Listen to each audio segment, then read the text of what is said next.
You said that you love winning. What drives you more, the love of winning or the hate of losing? Maybe equally, maybe both. I don't like losing, and I do like winning.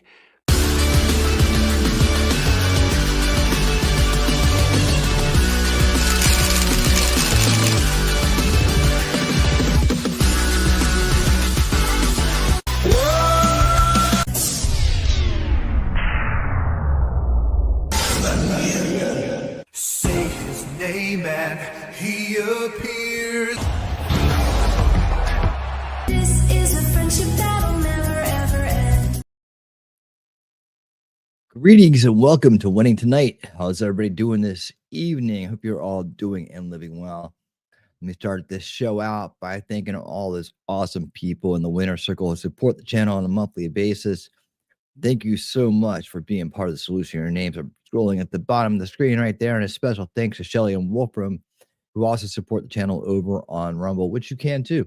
We are broadcasting live tonight on Rumble, X, and YouTube, and away we go.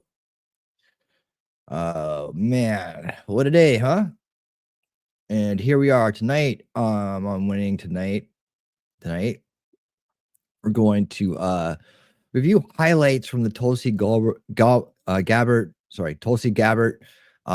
Senate confirmation hearing, as well as day 2 of RFK Jr. Senate confirmation hearings. And we'll just go through and pick and choose as we go and get some highlights today. We already watched Kash Patel's entire Senate confirmation hearing, and he did awesome. I think all 3 of them are doing phenomenal against a very corrupt establishment who was out to get them.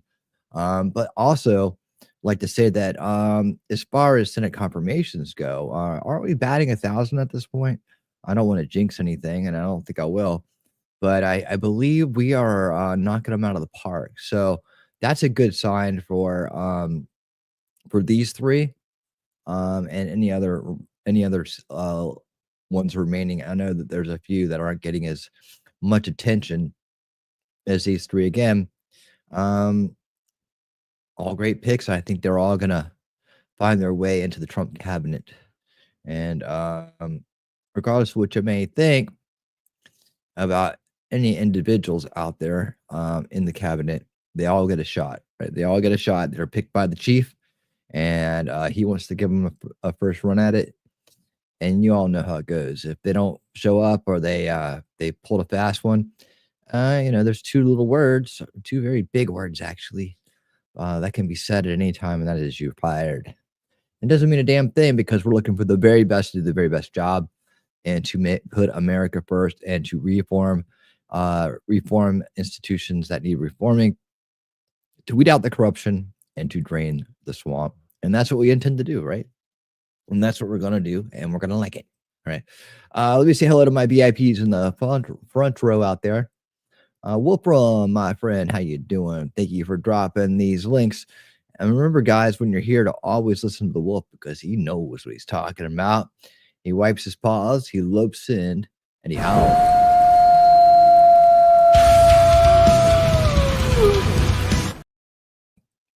And that's how you know the alpha mod is in the house.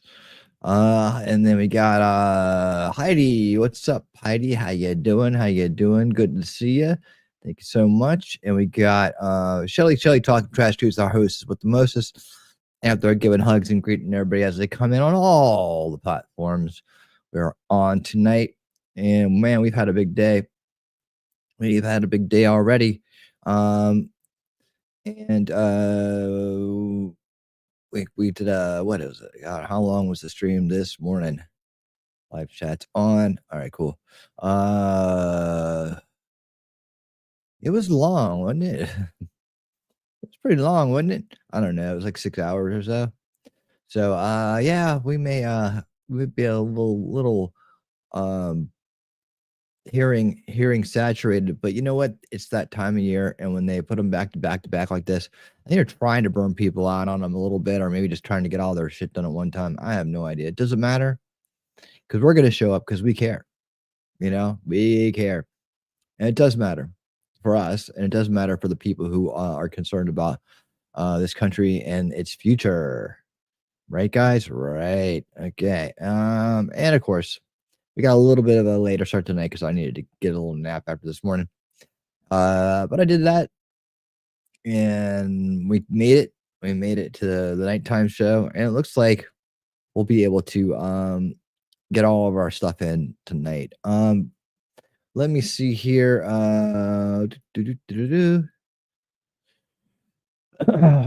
Big news going on here. I want to start out by, before we get into the confirmation hearing stuff, we'll do that in a little bit here. But I want to start out this evening by doing this first.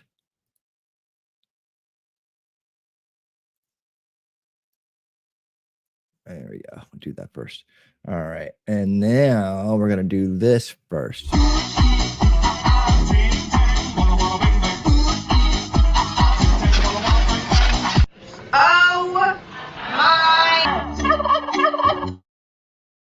T-Rex Trucking and More, thank you for the $20 super chat. As a super supporter, I really do appreciate all that you do. I want to be show sponsored. Tulsi, he meant Tulsi. Tulsi is amazing. Tulsi is amazing. Yes, she is. Yes, she is. Yes, she is. And thank you, sir. Where are you at this evening? What are you doing? Where are you going? Where is he heading towards? There's a certain place in we found out there's a certain road you should never truck down. Like Shelly will tell you the name of it. She knows. She knows what it is. Hang on one second.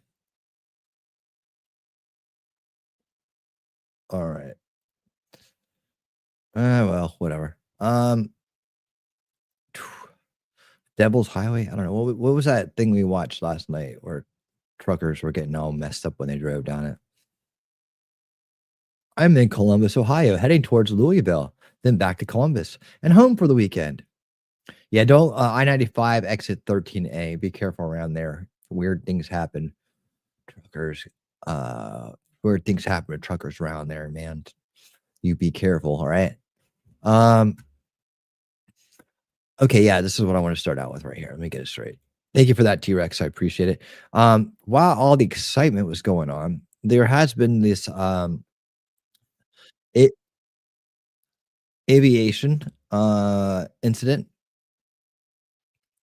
that happened. It's a plane crash. Basically, a helicopter flew into a plane, and I don't believe there's any survivors. It's been very nasty, but nasty stuff. So President Trump, being the awesome leader he is and the caring person that he is, came out today and did a press conference. We're going to juice this thing up to winning speed, and we're going to take a look at it to start off our evening. I always love it when we can start the evening off with some words from our president. T-Rex said I had to take that exact to go to the Newark airport. It's awful. Uh-oh. It's on the New York side, though. All right. There he is. Check him out. And so we're going to listen to what he has to say about this and maybe some other things. It's a press briefing. Let's go. Silence for the victims and their families, please.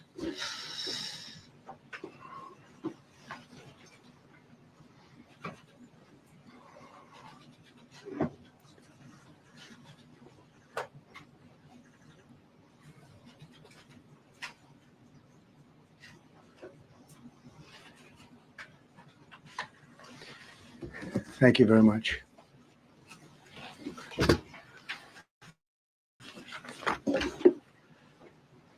I speak to you this morning in an hour of anguish for our nation. Just before 9 p.m. last night, an American Airlines regional jet carrying 60 passengers and 4 crew collided with an Army Black Hawk helicopter carrying 3 military service members over the Potomac River in Washington, D.C. while on final approach to Reagan National Airport. Both aircraft crashed instantly and were immediately submerged into the icy waters of the Potomac. Real tragedy.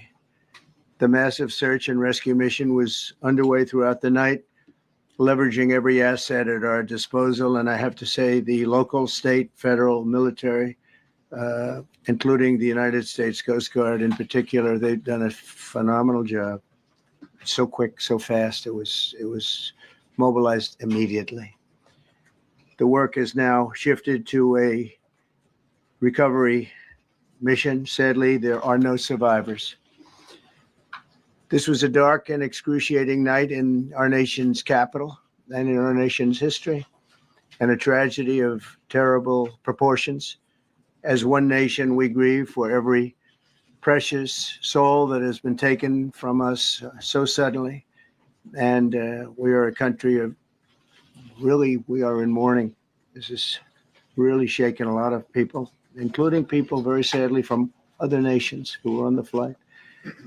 For the family members back in Wichita, Kansas, here in Washington, D.C., and throughout the United States and in Russia, we have a Russia contingent, some very talented people. Unfortunately, were on that plane. Very, very, very sorry about that.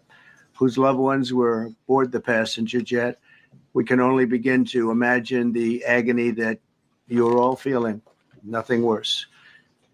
On behalf of the First Lady, myself, and 340 million Americans, our hearts are shattered alongside yours, and our prayers are with you now and in the days to come. We'll be working very, very diligently in the days to come. We're here for you to wipe away the tears and to offer you our devotion, our love, and our support. There's great support. In moments like this, the differences between Americans fade to nothing compared to the bonds of affection and loyalty that unite us all, both as Americans and even as nations. We are one family, and today we are all heartbroken. We're all searching for answers. That icy Potomac was a cold, cold night, cold water. We're all overcome with the grief for many who have so tragically perished, will no longer be with us. Together we take solace in the knowledge that their journey ended not in the cold waters of the Potomac, but in the warm embrace of a loving God. We do not know what led to this crash, but we have some very strong opinions and ideas, and I think we'll probably state those opinions now. Because over the years, I've watched as things like this happen, and they say, well, we're always investigating. And then the investigation, 3 years later, they announce it. We think we have some pretty good ideas. But we'll find out how this disaster occurred, and we'll ensure that nothing like this ever happens again. The FAA and the NTSB and the U.S. military will be carrying out a systematic and comprehensive investigation. Our new Secretary of Transportation, Sean Duffy, his second day on the job when that happened. It's a rough one. Ooh. We'll be working tirelessly. He's a great gentleman. The whole group these are great people, and they are working tirelessly to figure out exactly what happened. We will state certain opinions, however. I'm also immediately appointing an acting commissioner to the FAA, Christopher Rocheleau, a 22-year veteran of the agency, highly respected. Christopher, thank you very much. Appreciate it. We must have only the highest standards for those who work in our aviation system. I changed the Obama standards from very mediocre at best to extraordinary. You remember that.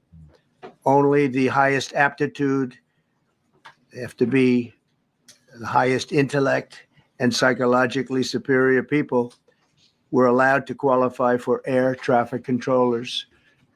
That was not so prior to getting there. When I arrived in 2016, I made that change very early on because I always felt this was a job that, and other jobs too, but this was a job that had to be superior intelligence. And we didn't really have that, and we had it. And then when I left office and Biden took over, he changed them back to lower than ever before. I put safety first. Obama, Biden, and the Democrats put policy first. Here, you can get it. And they put politics at a level that nobody's ever seen, because this was the lowest level. Their policy was horrible, and their politics was even worse. So as you know, last week, long before the crash, I signed an executive order restoring our highest standards for air traffic controllers and other important jobs throughout the country. So it was very interesting. About a week ago, almost upon entering office, I signed something last week that was an executive order, very powerful, on restoring the highest standards of air traffic controllers and others, by the way. Then my administration will set the highest possible bar for aviation safety. We have to have our smartest people.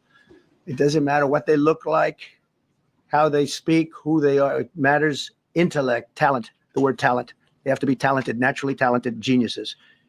You can't have regular people doing that job. They won't be able to do it. But we'll restore faith in American air travel. I'll have more to say about that. I do want to point out that various articles that appeared prior to my entering office, and here's one. The FAA's diversity push includes focus on hiring people with severe intellectual and psychiatric disabilities. That is amazing. And then it says FAA says people with severe disabilities are most underrepresented segment of the workforce, and they want them in, and they want them. They can be air traffic controllers. I don't think so. This was God. on January 14th, so that was a week before I entered office. They put a big push to put diversity into the FAA's program. Can I just say, if this was the 80s, there would be some hilarious comedy skits about this. You know, just the air traffic controller that uses Braille. Like, Then another article, the Federal Aviation Administration. This was before I Jacob got to Castro. office recently, second term. The FAA is actively recruiting workers who suffer severe intellectual disabilities, psychiatric problems, and other mental and physical conditions under a Yeah, that's diversity and perfect inclusion people. hiring initiative spelled out on the agency's website. Can you imagine? These are people that are, I mean, actually, their lives are shortened because of the stress that they have. Brilliant people have to be in those positions, and their lives are actually shortened, very substantially shortened, because of the stress, where you have many, many planes coming into one target, and you need a very special talent and a very special genius to be able to do it. It sounds like a job for AI. Targeted disabilities are those disabilities that the federal government, as a matter of policy, has identified for special emphasis Save in human recruitment and lives. hiring. The FAA's website states they include hearing, vision, missing extremities, partial paralysis, complete paralysis, epilepsy, Hey, severe Patrick intellectual Stacey, how you disability, doing, my friend? Good to see psychiatric ya. disability, and dwarfism all qualify for the position of a controller of airplanes pouring into our country, pouring into a little spot, a little dot on the map, a little runway. The initiative is part of the FAA's diversity and inclusion hiring plan. Think of that. The initiative is part of the FAA's diversity and inclusion hiring plan, which says diversity is integral to achieving FAA's mission of ensuring safe and efficient travel. I don't think so. Really? I don't think so. I think it's just the opposite. Yeah. The FAA website shows that not the the right agency's standard. guidance on diversity hiring were last updated on March 23rd of 22. They wanted to make it even more so. And then I came in, and I assume maybe this is the reason. The FAA, which is overseen by Secretary Pete Buttigieg, Not a real anymore. winner. That guy's a real winner. Do you know how badly everything's run since he's run this Department of Transportation? He's Yeah. a disaster. He was a disaster as a mayor. He ran his city into the ground, and he's a disaster now. He's just got a good line of bullshit. The Department of Transportation, the Yep. government agency charged with regulating civil aviation. Well, he runs it, 45,000 people, and he's run it right into the ground with his diversity. So I had to say that it's terrible. Then it's a group within the FAA, another story, determined that the workforce was too white, that they had concerted efforts to Things are going get too well. the administration to change that, and to change it immediately. This was in the Obama administration just prior to my getting there. And we took care of African Americans, Hispanic Americans. We took care of everybody at levels that nobody's ever seen before. It's one of the reasons I won. But they actually came out with a directive, too white. And we want the people that are Call it competent. too white for But flight. now we mourn and we pray, and would like to ask all Americans to join me in a moment of silence as we ask God to watch over those who have lost their lives and bring comfort to the loved ones. And I just want to say God bless everyone in this room. This has been a terrible, very short period of time. We'll get to the bottom of it. So we all saw the same thing. We've seen it many times. I've had the honor of hearing tapes. Tapes are scary, very scary tapes. You had a airliner coming in, American Airlines. He was doing everything right. He was on track. He was the same track as everybody else that came in. It's probably the same track as they've had for 25 years or more. He's coming in the path. And for some reason, he had a helicopter that was at the same height, obviously when they hit, but pretty much the same height, and going at an angle that was unbelievably bad. When the air traffic controller said, do you see, he's talking about, do you see him? But there was very little time left when that was stated. And then also he said, follow him in. And then almost immediately after that, seconds after that, there was the crash that took place. Well, you follow him in, that means like everything's fine, follow him in. You had a pilot problem from the standpoint of the helicopter. I mean, because it was visual. It was a very clear night. It was cold, but clear, and clear as you could be. The American Airlines plane had lights blazing. They had all their landing lights on. I could see it from the Kennedy Center tape. We had a tape up on the Kennedy Center. That seems to be the primary. That's why I'm sure we'll see other tapes, because it's such an area where there are a lot of cameras looking up into the air, into space. So we'll probably see many other shots of it before too much time goes by. But we had a situation where you had a helicopter that had the ability to stop. I have helicopters. You can stop a helicopter very quickly. It had the ability to go up or down. It had the ability to turn. And the turn it made was not the correct turn, obviously. It did somewhat the opposite of what it was told. We don't know that would have been the difference, because the timing was so tight. It was so little. There was so little time to think. But what you did have is you had vision. The helicopter had vision of the plane, because you had vision of it all the way, perfect vision of it all the way from at Kennedy Center where the tape was taken. And for some reason, there weren't adjustments made. Again, you could have slowed down the helicopter substantially. You could have stopped the helicopter. You could have gone up. You could have gone down. You could have gone straight up, straight down. You could have turned. You could have done a Going backwards too. million different maneuvers. For some reason, it just kept going, and then made a slight turn at the very end. And by that time, it was too late. They shouldn't have been at the same height. Easy girl. Where Because you if it been? was at the same height, you could have gone under it or over it, and nobody realized, or they didn't say that it's at the same height. At the same height, it still wouldn't have been great, but you would have missed it by quite a bit. Could have been 1,000 feet higher. It could have been 200 feet lower, but it was exactly at the same height, and somebody should have been able to point that out. So all of this is going to be studied, but it just seems to me, from a couple of words that I like to use, the words common sense, some really bad things happened, and some things happened that shouldn't have happened. So you had a helicopter going in an identical direction. You had a helicopter that was at the exact same height as somebody going in essentially the opposite direction. You had a plane that was following a track, which is a track that every other plane followed. And I don't imagine, I know I've heard today that they might have been following the preceding plane, which was pretty close, but not that close, the preceding plane. But you wouldn't have even been able to see that because of the direction that the helicopter was coming in at. So you had a confluence of bad decisions that were made. And you have people that lost their lives, violently lost their lives. We're going to take a few questions. I'd like to ask our new Secretary of Transportation to say a few words. Sean Duffy, great gentleman, just started. It's not your fault, and I know you agree with me very strongly on intellect and even psychological well-being of the air traffic control. It's such an important position, and I think I can't emphasize stronger. I changed it when I first ran in 2016. I changed it. We had the highest standard that you could have, and then they changed it back. That was Biden, to a standard I read it to you. That was from one of your papers. One of the people in this room actually wrote that. And then I changed it back a few days ago. And unfortunately, we'll see. We don't know that necessarily it's even the controller's fault. But one thing we do know, there was a lot of vision. Yes. And people should have been able to see that, at what point do you stop? At what point do you say, wow, that plane's getting a little bit close? So this is a tragedy that should not have happened. Please, Joe. There we go. Thank you, Mr. President. And I would just note the president's leadership has been remarkable during this crisis. We've had a whole of government response, local, state, federal. And when you see that kind of cooperation, it begins with the leadership in this body. So thank you for that, Mr. President. You make our jobs a lot easier. You made an important point. A refreshing change. When we deal with safety, we can only accept the best and the brightest in positions of safety that impact the lives of our loved ones, our family members. And I think you make a really important point on that, Mr. President. That is the motto of your presidency, the best and the brightest, the most intelligent coming into these spaces. I want to take a moment and extend my condolences to the families of the loved ones.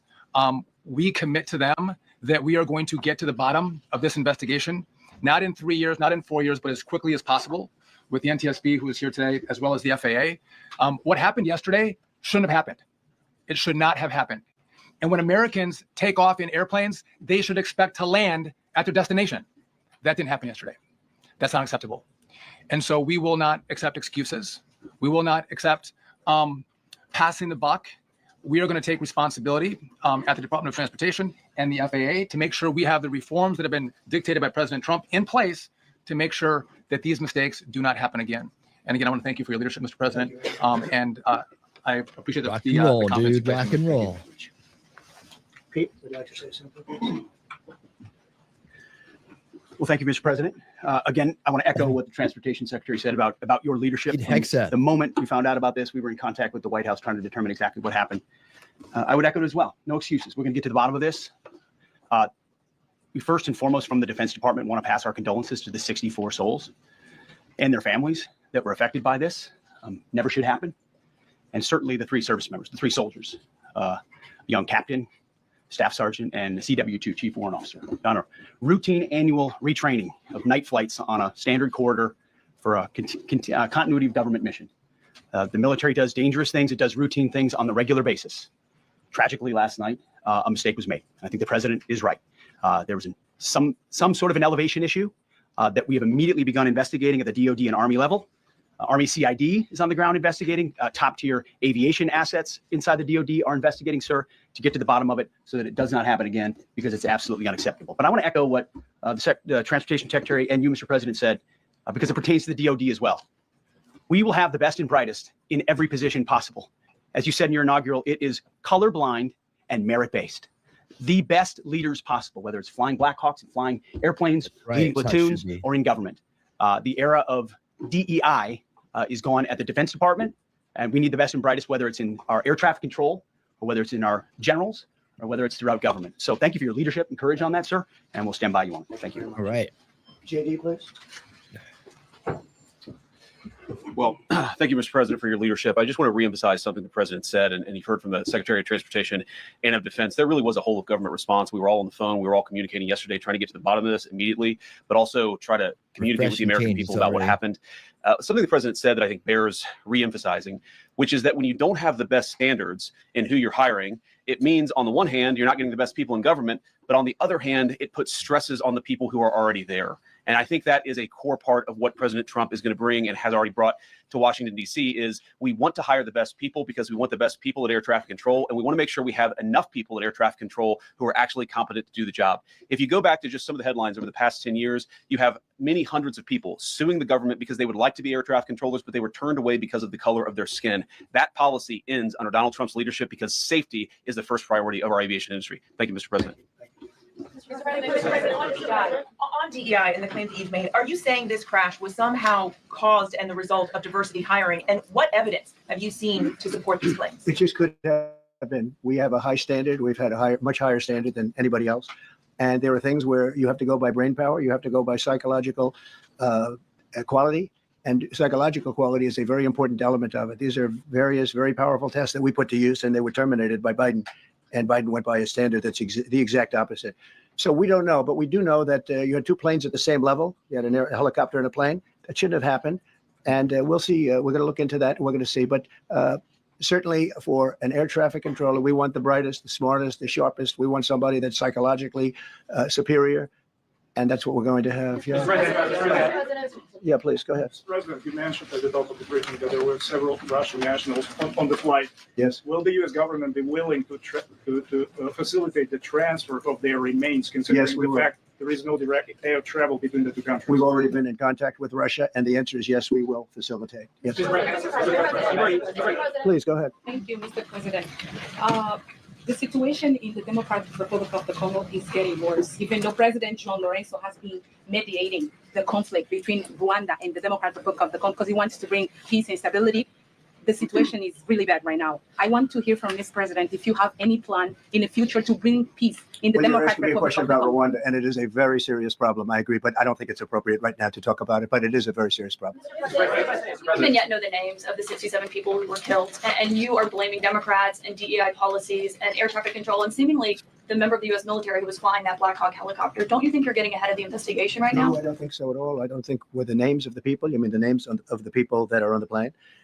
You think that's going to make a difference? Does it comfort their families They to are hear you a blaming group of DEI people that have lost their lives. If you want a list of the names, we can give you that. We'll be giving that very soon in coordination with American Airlines. We're in coordination very strongly, obviously, with the military. But I think that's not a very smart question. I'm surprised coming from you. Please. Thank you, President Trump. Thank you for being here. Based on your analysis so far, do you have a sense of who was at fault, if it was the plane, the helicopter, air traffic control, and can you assure people that it is safe to fly in and out of D.C.? Well, I've given you the analysis, and the analysis was it was based on vision. You had a lot of people that saw what was happening. You had some people that knew what was happening. There was some warnings, but the warnings were given very, very late. You know, those warnings were given very late. It was almost as they were given. A few seconds later, there was a crash. It should have been brought up earlier.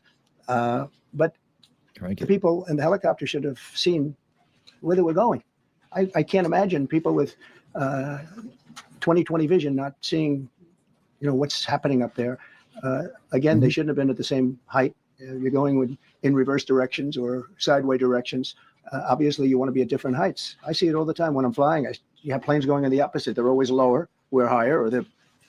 So if somehow there's a screw up, there's not going to be a tragedy. It'll be close, but you know, there's never going to be a tragedy if you're at a different elevation. For whatever reason, they were at the same elevation. And also, from the American Airlines standard, he's along the track that every plane is along. You say, what was the helicopter doing in that track? Very sad. But visually, somebody should have been able to see and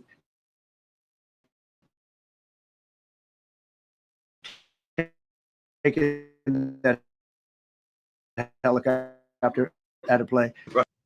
Hold on. Looks like I'm getting a little bit of lag. Let me slow it down for a second. StreamYard's thing here. I'll get it in my ear in a second if it's back to good. I'm still seeing some bars here. Am I coming across all right? Let me take a look over here. Live. Okay. Looks like I'm good. There were a couple of others. We're going to be announcing it in about an hour. We have some very specific information. We're calling the countries. We've spoken to most of them. The best there quality were some for my other countries crowd. represented. Spoken to President Putin? I have not, no. Not about this. On your executive order, you've already issued an executive order. You say will restore aviation safety. Right. This crash happened after that. Was the executive order successful, and what more needs to change to keep people safe? Well, you know, we issued it 3 days ago, and we're in the process. It's like of making those magic. changes. It wasn't a magic spell. This is something that should have been done Hocus a long time ago. pocus. Now Actually, my everything's original order should fine. have never been changed, and I think maybe you wouldn't have had this problem. Maybe. Yeah, please. Go Yes, ahead. thank you. We see like everyday life that very often those diversity hires cause sometimes issues, as you just mentioned. So what plan do you have? Are we going to see some fire? Are you going to fire some of those diversity hire in the federal government? What's plan do you have? I would say the answer is yes. If we find that people aren't mentally competent, you see the language. The language is put out by them.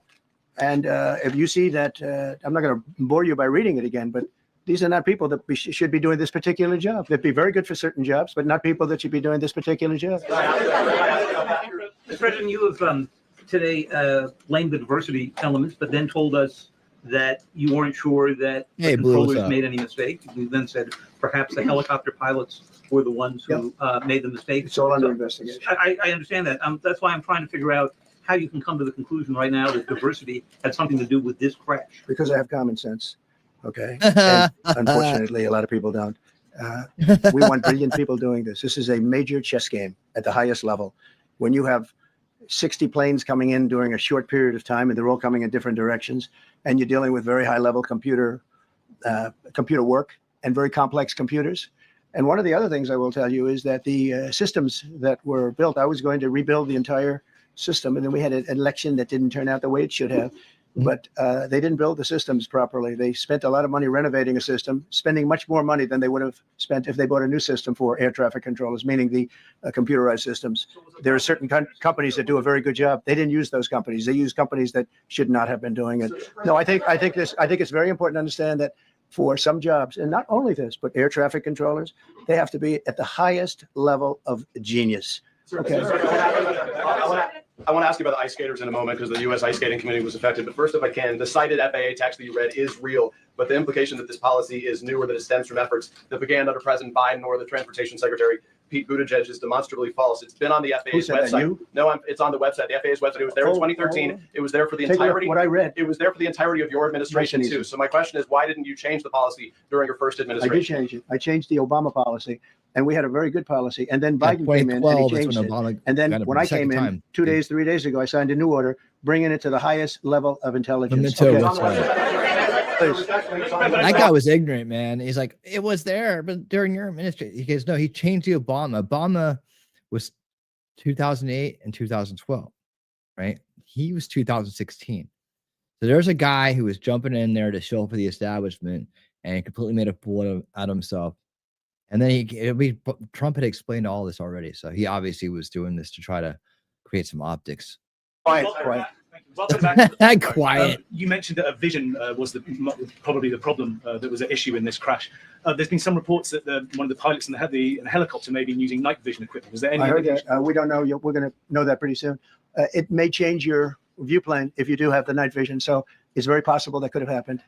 That would be maybe a reason why you wouldn't actually see as well as on a clear night. You can see sometimes better without it. I have a couple more. Is it helpful to have your Secretary of Transportation confirmed, and does this intensify your interest in getting other nominees confirmed quickly? Is it helpful to have your Secretary of Transportation confirmed, and does this intensify your interest in getting other nominees confirmed quickly as well? Well, sure. We want fast confirmations, and the Democrats, as you know, are doing everything they can to delay them. They've taken too long. We're struggling to get very good people that everybody knows are going to be confirmed, but we're struggling to get them out faster. We want them out faster. It's a good question, actually. We've been pushing Sean. Everyone knows Sean for a long time. He got many, many Democrat votes, but they want to take as long as they can. They ask questions like some of the questions that Peter would ask that were totally irrelevant and not very good questions, but they want to just keep it going. They want to keep it going as long as possible. I was very honored, actually, that you got so many Democrat votes. That was really good. That was really good. When I tried to meet with the families, and some question, is it your impression that military training was done during that time? The what? The training that the helicopter was involved in. Is it anything you can tell us about that? You don't know. These are the things that will come up with the investigation. You don't know, but the helicopter obviously was in the wrong place at the wrong time, and a tragedy occurred. Please. Question about the. No, go ahead. Thank you, Mr. President.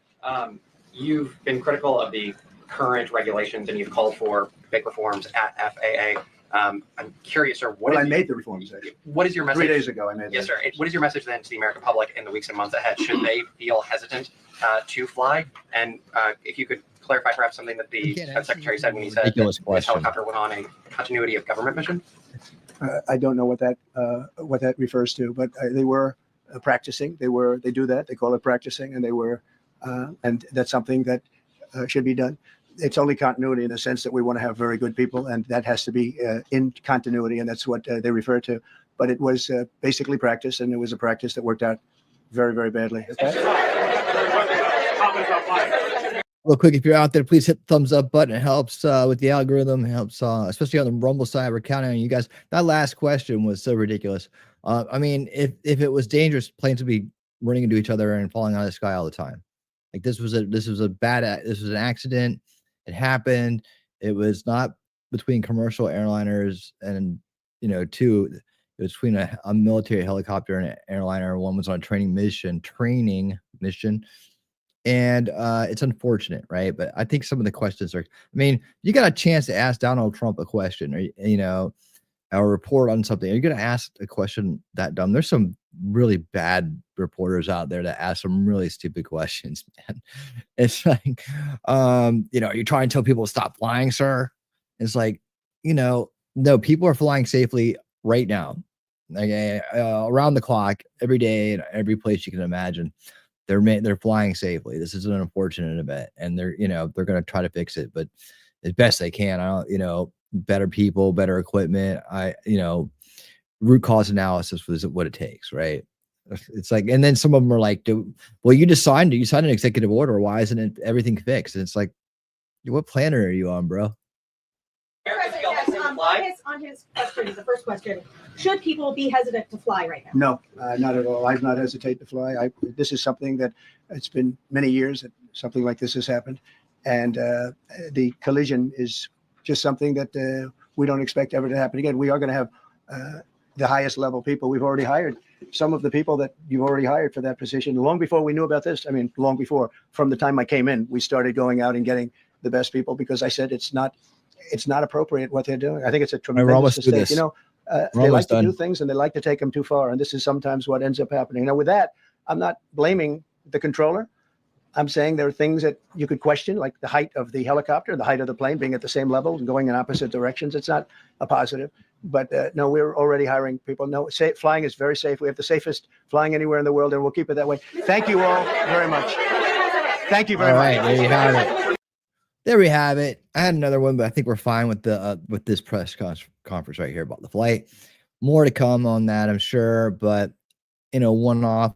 These things don't happen all the time. One-off. I think he, you know, as far as that goes, it's just a good time for him to reiterate that we are working on improving some of the problems that exist in aviation currently.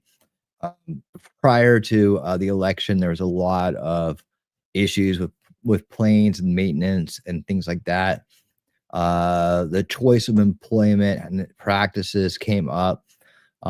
We've seen throughout the Biden administration in the last 4 years that hiring people based on superficial determinations is not the way to get the best people in the best positions. And it's not fair to people who are either preordained or well-studied and have committed time, effort, and energy into becoming great at something, right? To have them overwritten by somebody who is getting pushed in there because of the color of their skin or some kind of other factor, you know, some kind of lifestyle factor or fashion choice. It's really stupid. In fact, you know, growing up the way I did, I would imagine that to be the opposite of what the word equality meant. You know, equality should be equal footing, and that's why equity is bullshit. And, you know, we talk about it being an essence of critical theory and cultural Marxism all the time here, because that's where its root cause, that's where it comes from, right? And that is just, you know, that's just destruction. It's mayhem, and that's not what it's supposed to be. It's supposed to be that everybody has an equal chance at something. So if you put your time, effort, and talent into it, then you should have an equal chance to be part of it. And people do have that, as we already had that well in place. And then it started to go into this thing called equity, which is equal outcome. And that is not fair. And a lot of times it makes people, even the people that are benefiting from it, are suffering from it as well. Because, you know, perhaps they are be better served doing something else, right? And they're taking these other things because they said, well, I can get all kinds of things. I don't know what to do, so I'll go do this. But really, your other talents over here where you might have been better off, and those talents that were at the place you ended up would have gone to someone who was focused and more talented in that arena, right? There's certain things that certain people can do and certain people can't do, and it's just a matter of effort, talent, and ability, and that those are intangible, not tangible things. So, and that you can't determine that by someone's looks, someone's ethnic background, someone's lifestyle, or anything else like that, right? It comes down to the individual. That's why individuality is so important. And this grouping of people by superficial standards is a recipe for destruction. And so we're seeing that, and he's pointing that out. And those days are going away, at least for now. We hope they stay away. And the way to fix that in the long term, again, is the generational approach. We have to, it's idiocracy, right? That's right, Patrick. And the way to fix that in the long term is to make sure that, well, we got critical theory on its heels and out the door, make cultural Marxism and all types of any form of Marxism extremely unpopular. In fact, I think that should be probably put on the level of mental illness as well, because it does affect people's mental capacity to function and see the world in the correct light. And the further down that rabbit hole you go, the sicker you get from that mind virus. So maybe that's the way. But of course, the ultimate way is to protect generations of children with the correct education and logic and reasoning and methodology. And so when you have a generation, multiple generations of children who understand what logic is, and they don't fall for fallacies or false logic, like that's what they're looking for first in a statement from somebody. Not only are you protecting them from ideological subversion, which is a derivative of critical theory and cultural Marxism, right? You're also protecting them from scams, grifts, other people that are trying to abuse them through language and information, take advantage of them, maybe take advantage of their good nature or their their willingness to be optimistic or trust other people, right?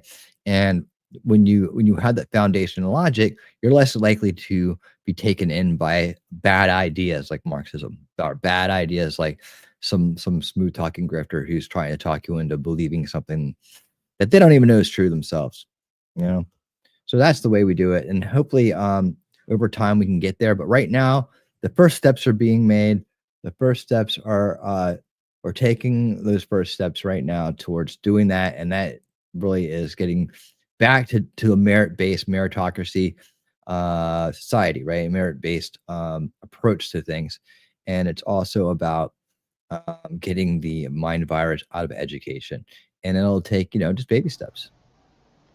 Baby steps? It means setting small, reasonable goals for yourself, one day at a time. One tiny step at a time. Baby steps. For instance, when you leave this office, don't think about everything you have to do in order to get out of the building. Just think of what you must do to get out of this room. And when you get to the hall, deal with that hall, and so forth.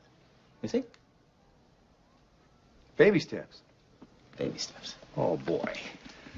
Baby steps. Baby steps.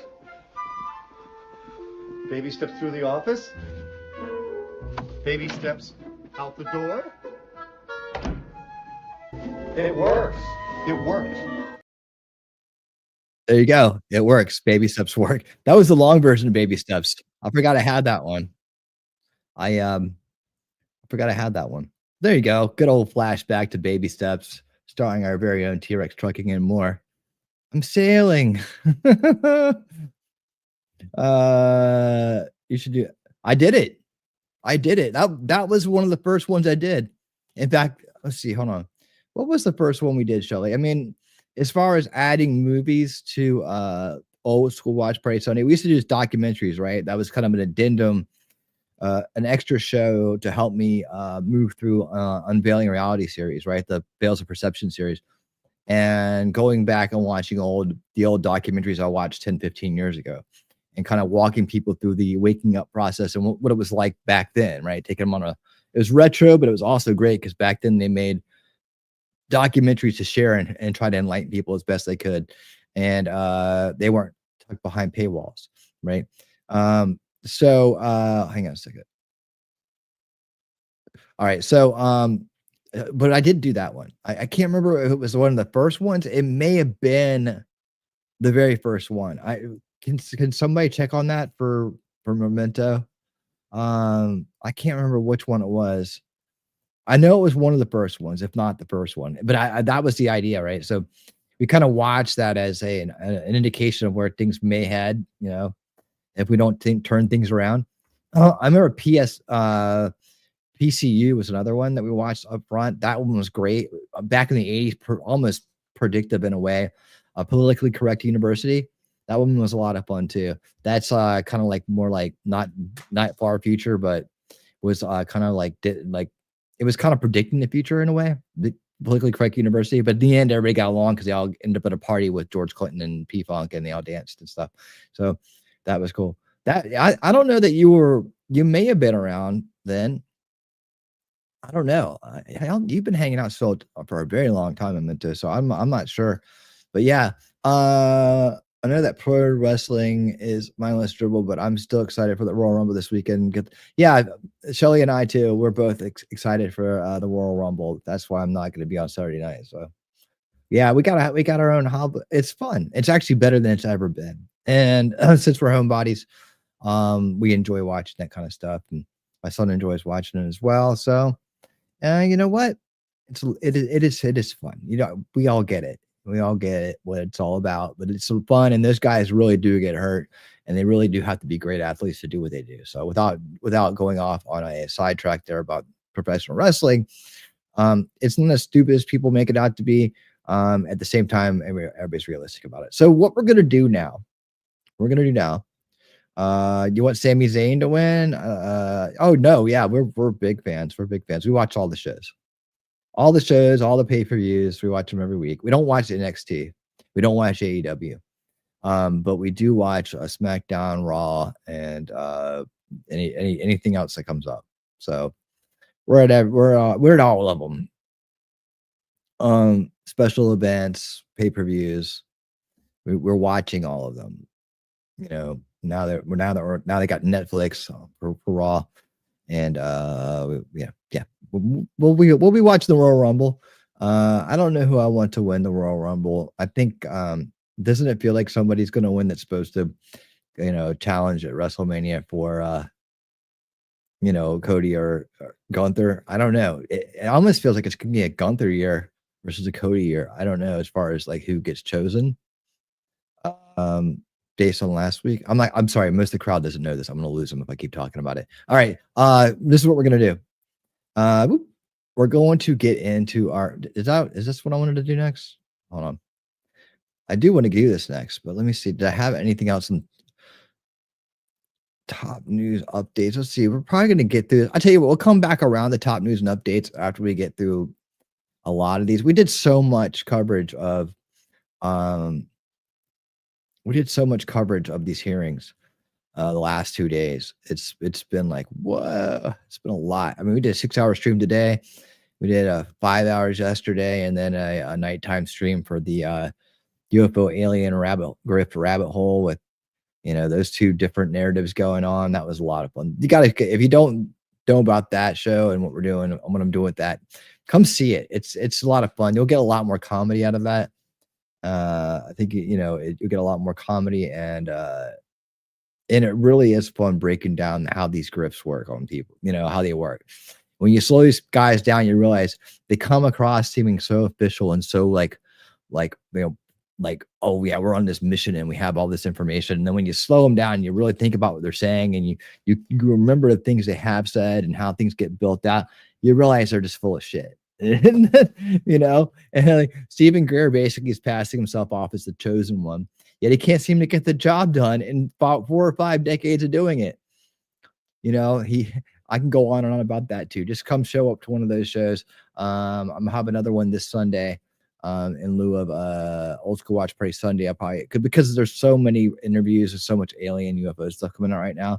Don't worry, it'll calm down again, because they're just riding on the tail end of the drone stuff. And that's the one thing I did want to do, is I wanted to see, now I feel like all the drone stuff belongs on that show, even though we start talking about it here. Man,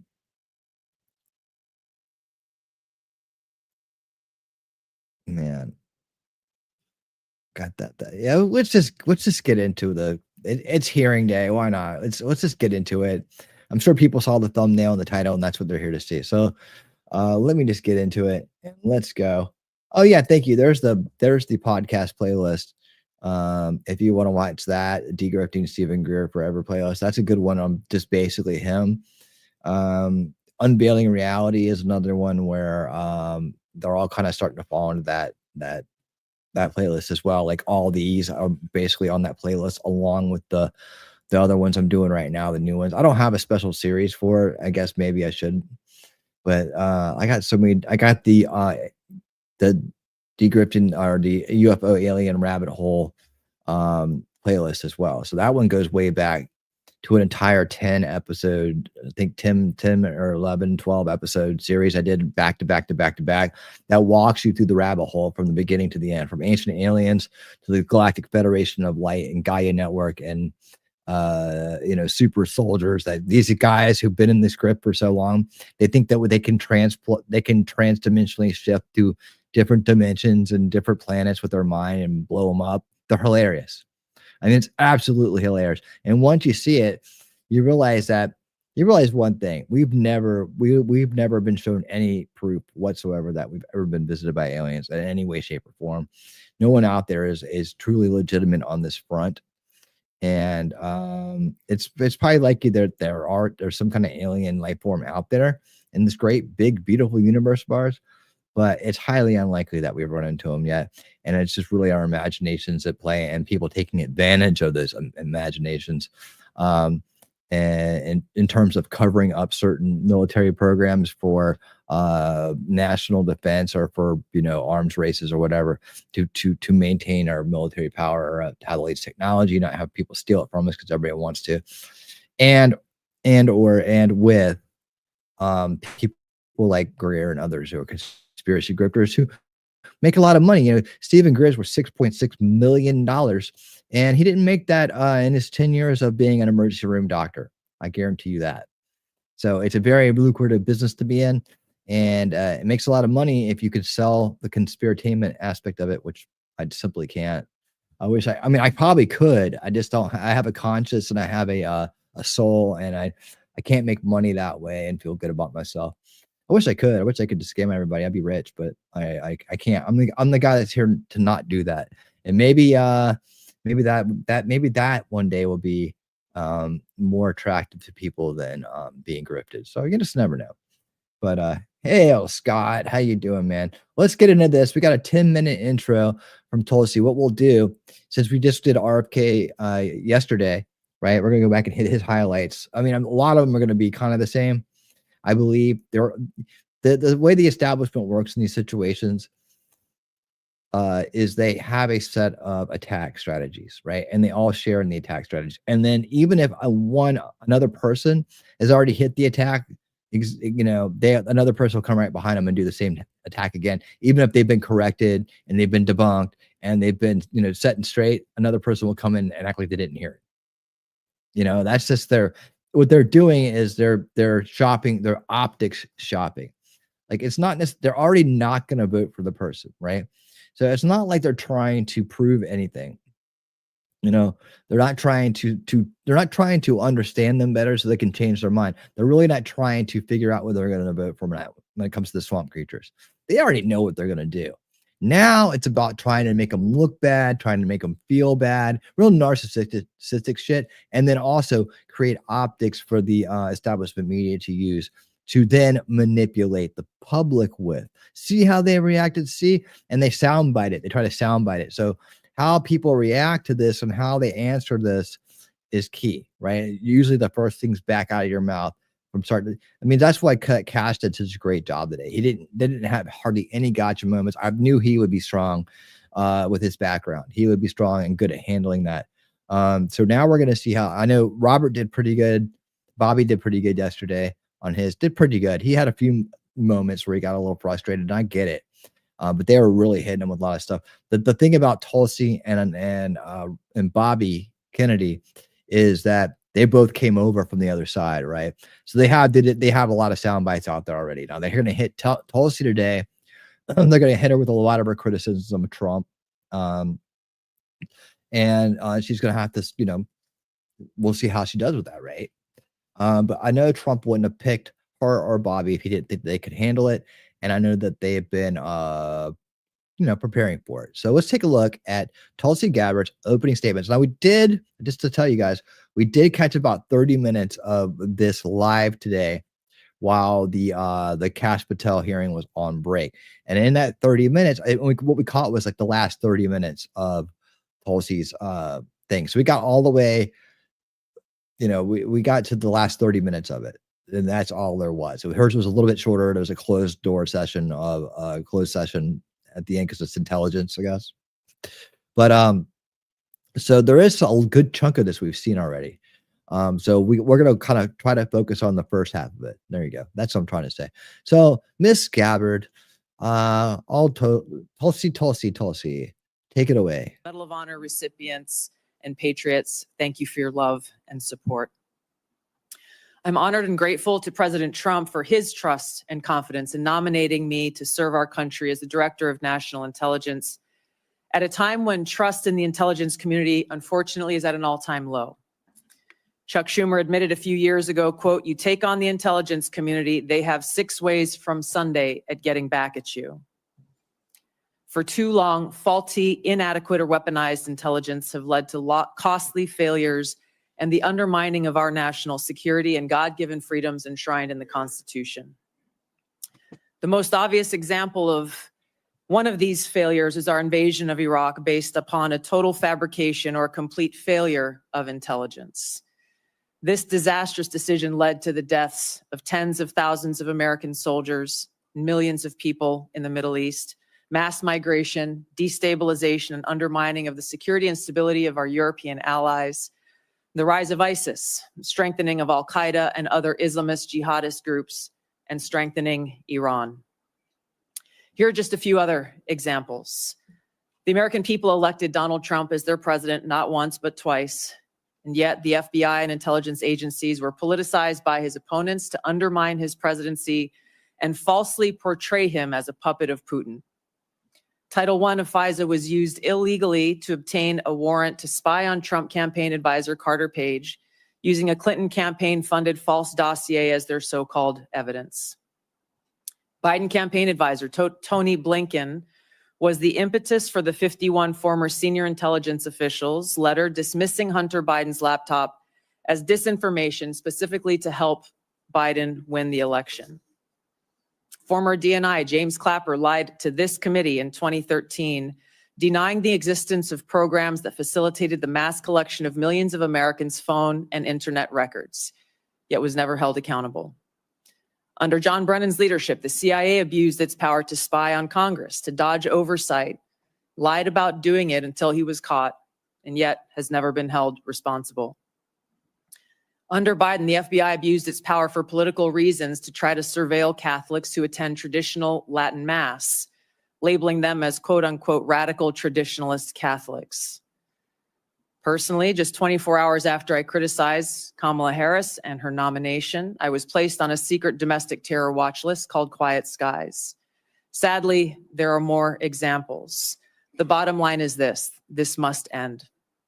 President Trump's re-election is a clear mandate from the American people to break this cycle of failure, end the weaponization and politicization of the intelligence community, and begin to restore trust in those who've been charged with the critical task of securing our nation. If confirmed as DNI, I will do my very best to fulfill this mandate and bring leadership to the intelligence community with a laser-like focus on our essential mission, ensuring the safety, security, and freedom of the American people.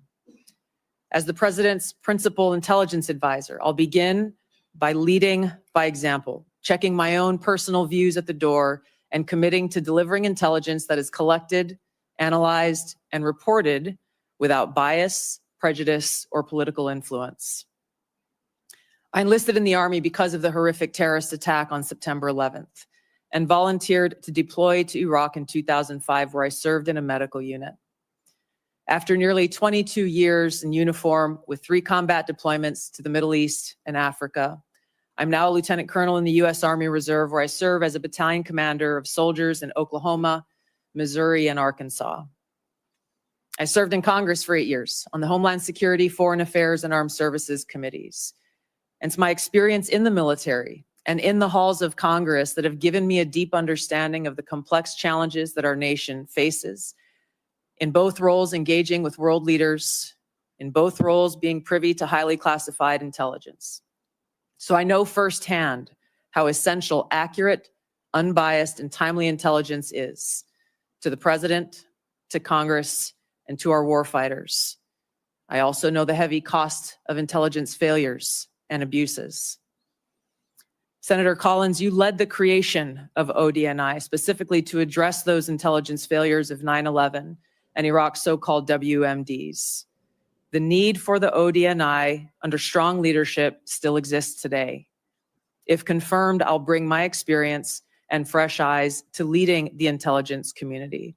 and my day one priorities will be to assess the global threat environment, identify where gaps in our intelligence exist, integrate intelligence elements, increase information sharing, and ensure that unbiased, apolitical, objective collection and analysis to support the president and policymakers' decision-making occur. I'll work to end the politicization of the intelligence community and ensure there is a clear mission focus in the IC on its core mission of this unbiased, apolitical collection and analysis of intelligence to secure our nation. I'll work to rebuild trust through transparency and accountability. This is a national security imperative.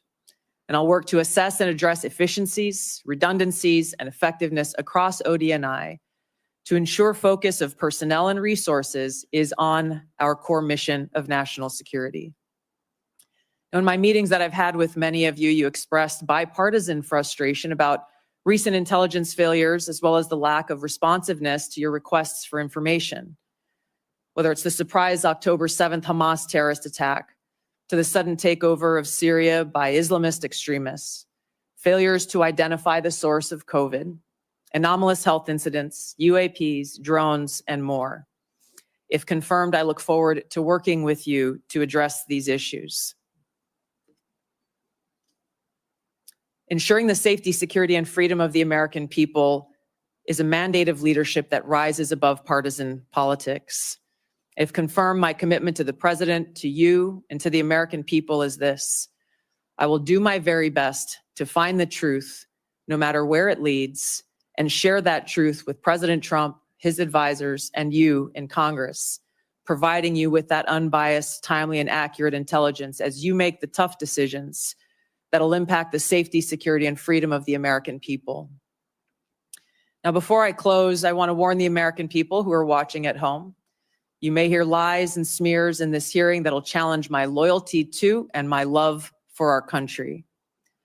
Those who oppose my nomination imply that I am loyal to something or someone other than God, my own conscience, and the Constitution of the United States, accusing me of being Trump's puppet, Putin's puppet, Assad's puppet, a guru's puppet, Modi's puppet, not recognizing the absurdity of simultaneously being the puppet of 5 different puppet masters.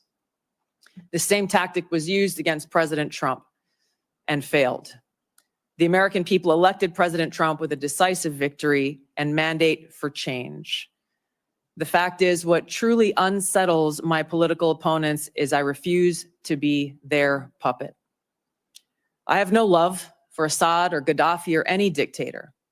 I just hate Al-Qaeda. I hate that we have leaders who cozy up to Islamist extremists, minimizing them to so-called rebels.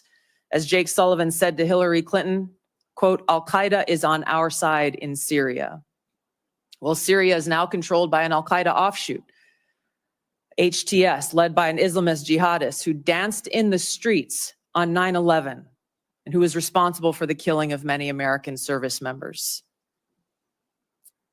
Democrat senators in the past resorted to anti-Christian bigotry against some of President Trump's judicial nominees like Amy Coney Barrett and Brian Boucher.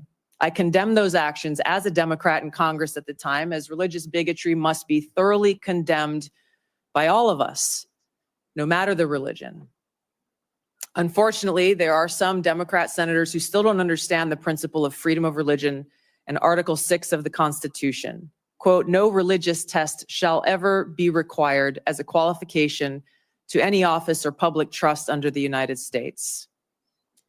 Unfortunately, they're once again using the religious bigotry card, but this time trying to foment religious bigotry against Hindus and Hinduism. If anyone is sincerely interested in knowing more about my own personal spiritual path of Hinduism, I welcome you to go to my account on X, where I'll share more on this topic. If confirmed as Director of National Intelligence, I will continue to live by the oath that I have sworn at least 8 times in my life, both in uniform and as a member of Congress. I will support and defend our God-given freedoms enshrined in the Constitution of the United States against all enemies, foreign and domestic, and I will bear true faith and allegiance to the same. Thank you very much for your time. I look forward to your questions. All right. Let's just first start with how I think. Okay. So this is what we're going to do. This is what we're going to do. All right. We are going to use this one site who's got everything chopped up very nicely for me. PBS NewsHour. I'm not a big fan of PBS, but you know what? I'm a big fan of their editor because it's all nice and laid out for me. We won't hit all of these. We won't hit them all. But the awesome part is, since we've been doing hearings, you know, for the last couple weeks, right? I now know who all the assholes are, just by sight. So we can avoid some very irritating people here today. And I'll just go for either the ones I haven't seen before. I know that they're good, or I know we'll do a good job, or you know, we're gonna get some controversy. We need to hear how she handles some of these swamp creatures, right? Even though they can be extremely frustrating. Don't worry, we're gonna hit some of those. But there's some people that we can just flat out avoid, that we don't need to listen to. That we all know they're not going to do anything worth a damn, you know, when it comes to the questions. However, we'll start out with a good one, and that is Senator Cotton. And I will make sure we can hear this. With our nation's most important secrets. We're all entrusted. There you go. If confirmed, you'll be entrusted with our nation's most important secrets. We're all entrusted with that information to serve the American people and to keep our country safe. Unfortunately, as you said in your opening statement, we've seen too many instances in recent years of people who were trusted with classified information and went on to abuse and politicize that trust. For example, in October 2020, more than 50 former intelligence officers, many of whom still held a top secret clearance, wrote a letter invoking their credentials to make false claims about Hunter Biden's laptop, likely being Russian disinformation. Do you agree that this was an example of intelligence professionals using and politicizing their past positions and credentials? Yes, Mr. Chairman, I do. And it is an example of what needs to end and why the American people elected President Trump to bring about those necessary reforms. Thank you. Will you commit that no one who abuses his past position and credentials in this fashion will hold a security clearance in the future? Yes. Thank you. Now, I want to be fair to my Democratic colleagues. Such abuses aren't just a problem on the left. Also in 2020, President Trump's former National Security Advisor, John Bolton, published a book in which he revealed sensitive conversations with the president on national security matters, including highly classified information. He didn't submit this book for review and approval to ensure that our national security secrets were protected.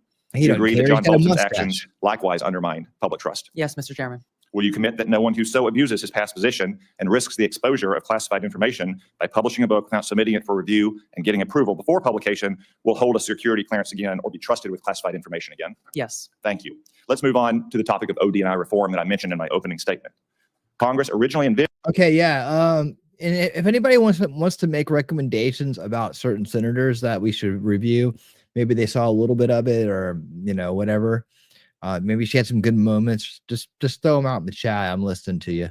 I know who's got a handle on things out there. Do you guys think that in this white outfit, I just realized that she reminds me of Camille Vasquez the day that she took down Amber Heard and her lawyer. Like that, she has like Camille Vasquez look today, man. She looks like an angel, just like an angelic. Vision the ODNI to be a small coordinated agency that directs rather than replicates the now 18 constituent agencies that make up our intelligence community. Over the years, however, the ODNI has strayed from this vision to an organization that now publicly boasts nearly 2,000 people, more than half of whom are not detailed from an intelligence agency, but rather are career ODNI bureaucrats. They've even developed centers that are producing their own analysis. Will you commit today to working with this committee to restoring the ODNI to its original size, scope, and function?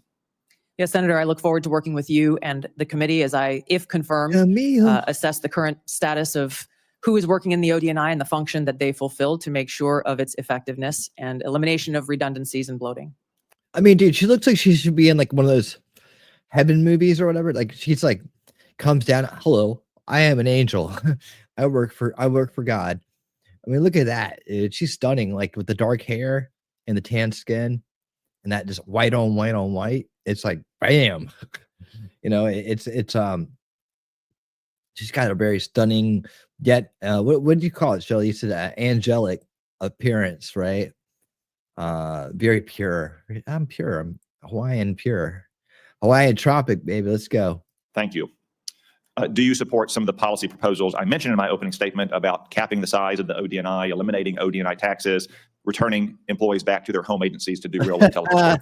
Yes, Senator, I look forward to working with you as we assess where the Nice. ODNI needs to be in order to fulfill its core mission and function. Thank you. And in your preparation for this hearing and this important responsibility, have you developed any thoughts that explains the mission creep and the empire building that we've seen at the ODNI in recent years? Yes, Senator, I've had the opportunity to review the history of the ODNI, to speak to Ambassador Negroponte, the first director of national intelligence, as well as others who have served in this position. I think there are a number of contributing factors to the creation of centers, or not centers, but offices like the recently eliminated Office of DEI within ODNI, and other areas where I need to go in and assess the replication and the duplication of responsibilities that exist elsewhere and some of the other intelligence elements that ODNI has oversight over. Yeah, I know. You're just like waiting to see the wings pop out of the back, right? Thank you. Colleagues, I will lead by example and yield back 1 minute of my. Look at his guy's like, yeah, I don't love that answer. He's like in the background. He's like, I am right here, Tulsi. Yeah, basically it's like, you know, if you're not going to confirm her, there's something wrong with you, you know. My time and recognize the vice chair. Well, thank you, Mr. Chairman. Well, thank you, Mr. Chairman. I'm not going to fall for her seductress look. So yes, ma'am. All right. Oh, geez. I got to play this game. All right. We'll play this game. We'll play it. We'd love to play the game. That's the YouTube. Wait on YouTube and scroll back and forth. And why can't you just go back to where we were? Gosh darn it. All right. But it's okay. At least this way we get to clip like clip. See, like people like this, like her, I would skip this in a second if she was like, if I saw her face anywhere, I'd skip it. I'd skip this guy, right? These guys are idiots and they never say anything and it's always a setup. I mean, I might use them as an example of how this guy, Blumenthal, these are all setup people. Shift, of course, is a setup person. You know, anything they say is going to be a setup, right? And so I might use it as a instructional video to be like, you know, here's one right here. Like crazy Tim Kaine. This guy was almost our vice president, by the way. And you know, that's going to be what we'll watch. That one as an example of what happens when a crazy person gets on. That'll come up when it comes to RFK. All right. So here you go. We got to start back where we were.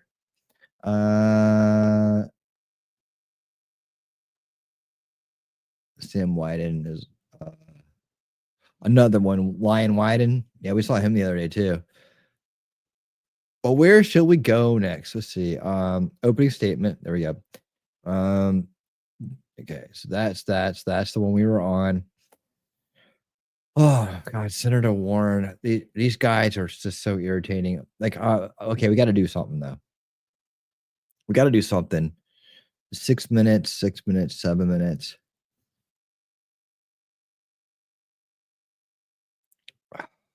I don't know who this one is. We'll go with her. I know he's going to be garbage. So we can listen to these and get a good feel of like how they're going to handle it, right? But I don't know who this woman is. Let's listen to her. Let's see how she does. She won't be. Thank you, Mr. Chairman. Ms. Gabbard, Edward Snowden does stand out as having done particularly grave harm to our national security by revealing top secret information, including sensitive sources and methods, thus jeopardizing agents in the field. So let me ask you a question. If confirmed, would you support or recommend a pardon or any kind of clemency for Edward Snowden? Thank you for the question, Senator Collins. If confirmed as the Director of National Intelligence, my responsibility would be to ensure the security of our nation's secrets and would not take actions to advocate for any actions related to Snowden. So the answer is no. Is that correct? In 2020, you introduced the Protect Brave Whistleblowers Act, which would amend the Espionage Act to make it more difficult to prosecute individuals who reveal classified information. In particular, the bill would allow individuals to disclose even top secret Help you out there, information baby. as long as it's not done with the specific intent to injure the United States or advantage any foreign nation. Your bill would also have This gave this woman back 20 years. created an affirmative defense if Look at her. public She's all- disclosure of classified information were I made feel for better several than I've ever reasons, felt one of which before. was to expose gross waste of funds. I strongly oppose this legislation, which would hamper our ability to prosecute people who give our Yeah, 1.125, that's winning speed. 1.5, that's Adderall speed. There you go. adversaries classified I feel like I'm information. 20 years So old let me again. ask you this, Ms. Gabbard, do you still support providing individuals who have access to top secret information with the ability to make their own decisions regarding whether that information should be publicly disclosed, even though disclosure gonna may go cause dancing now. tremendous harm to our country or our allies? Senator, we cannot and should not have individual vigilantes within the intelligence community making their own decisions about how and where and when to expose our nation's secrets. The intent of the legislation that you have pointed out was pointed towards ensuring due process for those who are charged under the Espionage Act in a court of law. This is a law that has been abused in some cases and used for political purposes. President Obama charged more people under the Espionage Act than all other presidents combined. If confirmed as the Director of National Intelligence, my sole focus and goal would be our nation's security, which includes ensuring the security of our nation's secrets.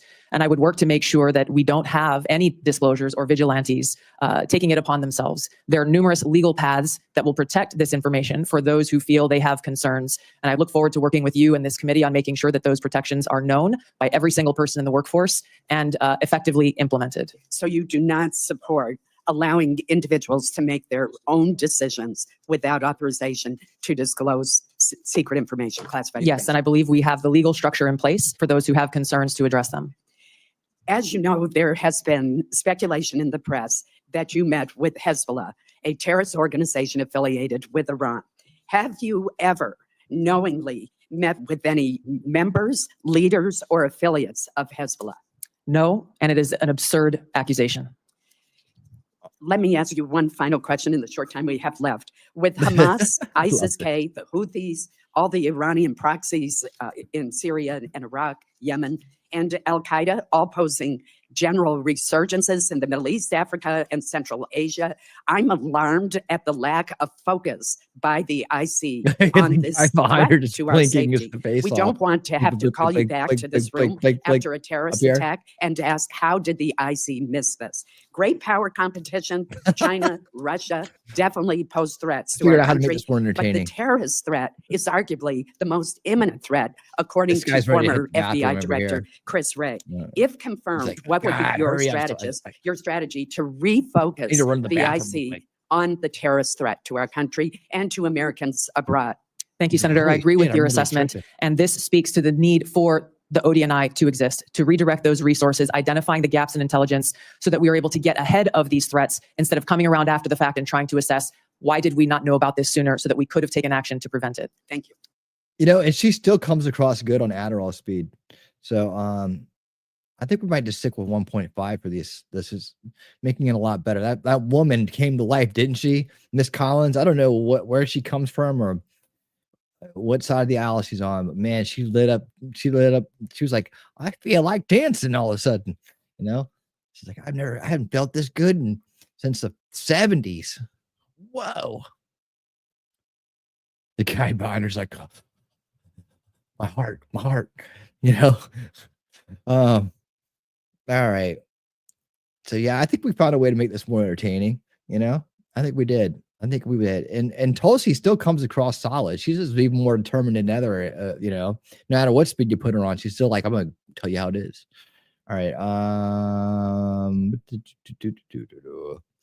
Senator Bennett criticizes Gabbard. Everybody calls him gay. All right. Let's see. Where were we here? Okay, opening statement of the Syria meeting. Okay, there we go. Okay, there's Miss Collins. I guess we'll give her another shot later because she was really good. All right. Maybe I'll play Senator Warren's second round, but I can't play his first round. I have questions about you. You're not nice. Though I still feel like I should play it for some reason. Let's see if he cucks out. We'll just see. We'll see. We'll see if he succumbs to her womanly charms. Yep, he already is. Okay. This might be good. Look, every guy in there is like, hi, Tulsi. You talking to me? Ms. Gabbard, let me be clear, at least in my views. I salute your service to our country. But I have serious doubts about Hey, your Blue, what's judgment. up? And those are some of the areas that I want to pursue. First, until you are nominated by the president to be the DNI, you consistently praise the actions of Edward Snowden. Some who, I believe, jeopardized the security of our nation, and then, in an effort to flaunt that, fled to Russia. You even called Edward Snowden, and I quote here, a brave whistleblower. Every member of this committee supports the rights of legal whistleblowers. Okay. But Edward Snowden isn't a whistleblower. And in this case, I'm a lot closer to the chairman's words, where he said Snowden is, quote, an egotistical serial liar and traitor. Okay, hang on. Before we get the establishment schmear going, what is the crowd? The crowd, all you guys out there, you wonderful, beautiful people with great big minds out there, and your own opinions and views of the world. What is everybody's? Okay, so let me put it this way: what are the educated opinions out there about Edward Snowden? Right? I know there's going to be some, I don't know. I'm not going to make assumptions, but is anybody? Well, how do you feel about the Snowden situation? I've always kind of been like, neutral on it, right?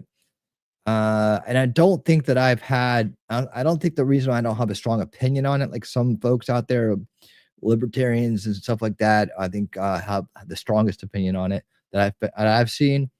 That I don't think I've really understood the situation good enough. I know that they talked about how the government was spying on us, and people say, well, that makes him a hero, right? Because without him, we wouldn't have known. But I felt like I already knew that before he said anything. So I never felt like he did something that atrocious. And I've never understood the prosecution, that's the strong hatred towards him for this, because nothing really came out of what he said that I can see or that I know of, right? It may just be out of my purview. It may have been focused on other things. Honestly, when he did all that stuff, I had a lot of other things going on in my life, and I wasn't that hip on, or wasn't that focused on what he was doing, right? So I'm turning to you, my awesome, beautiful, smart, intelligent, talented crowd out there. What is your opinions on it because we're going to hear Snowden about 1 million times in a row, but I have a feeling, right? So let me turn to you and see what you have to say. And now is your chance to be part of the solution, part of the conversation. Please, if you have even an inkling of an opinion on it, please just throw it out there for me. Let's get the chat going and let's talk. All right. This is our time. All right. Memento Mori, never one to be shy about talking about things with me. Snowden went about things the wrong way. Do elaborate. Should we watch the Snowden movie? No, I don't want to watch that. See, that's about how much interest I have in it, right? I still, even though we're talking about it, I'm like, somebody make me interested in this. Please help me. All right, Blue Lantern in the house. He exposed Prism, and he had a choice: expose it all or expose none of it. He didn't have time to vet the info. So what was the issue on the vetting of the info? And what,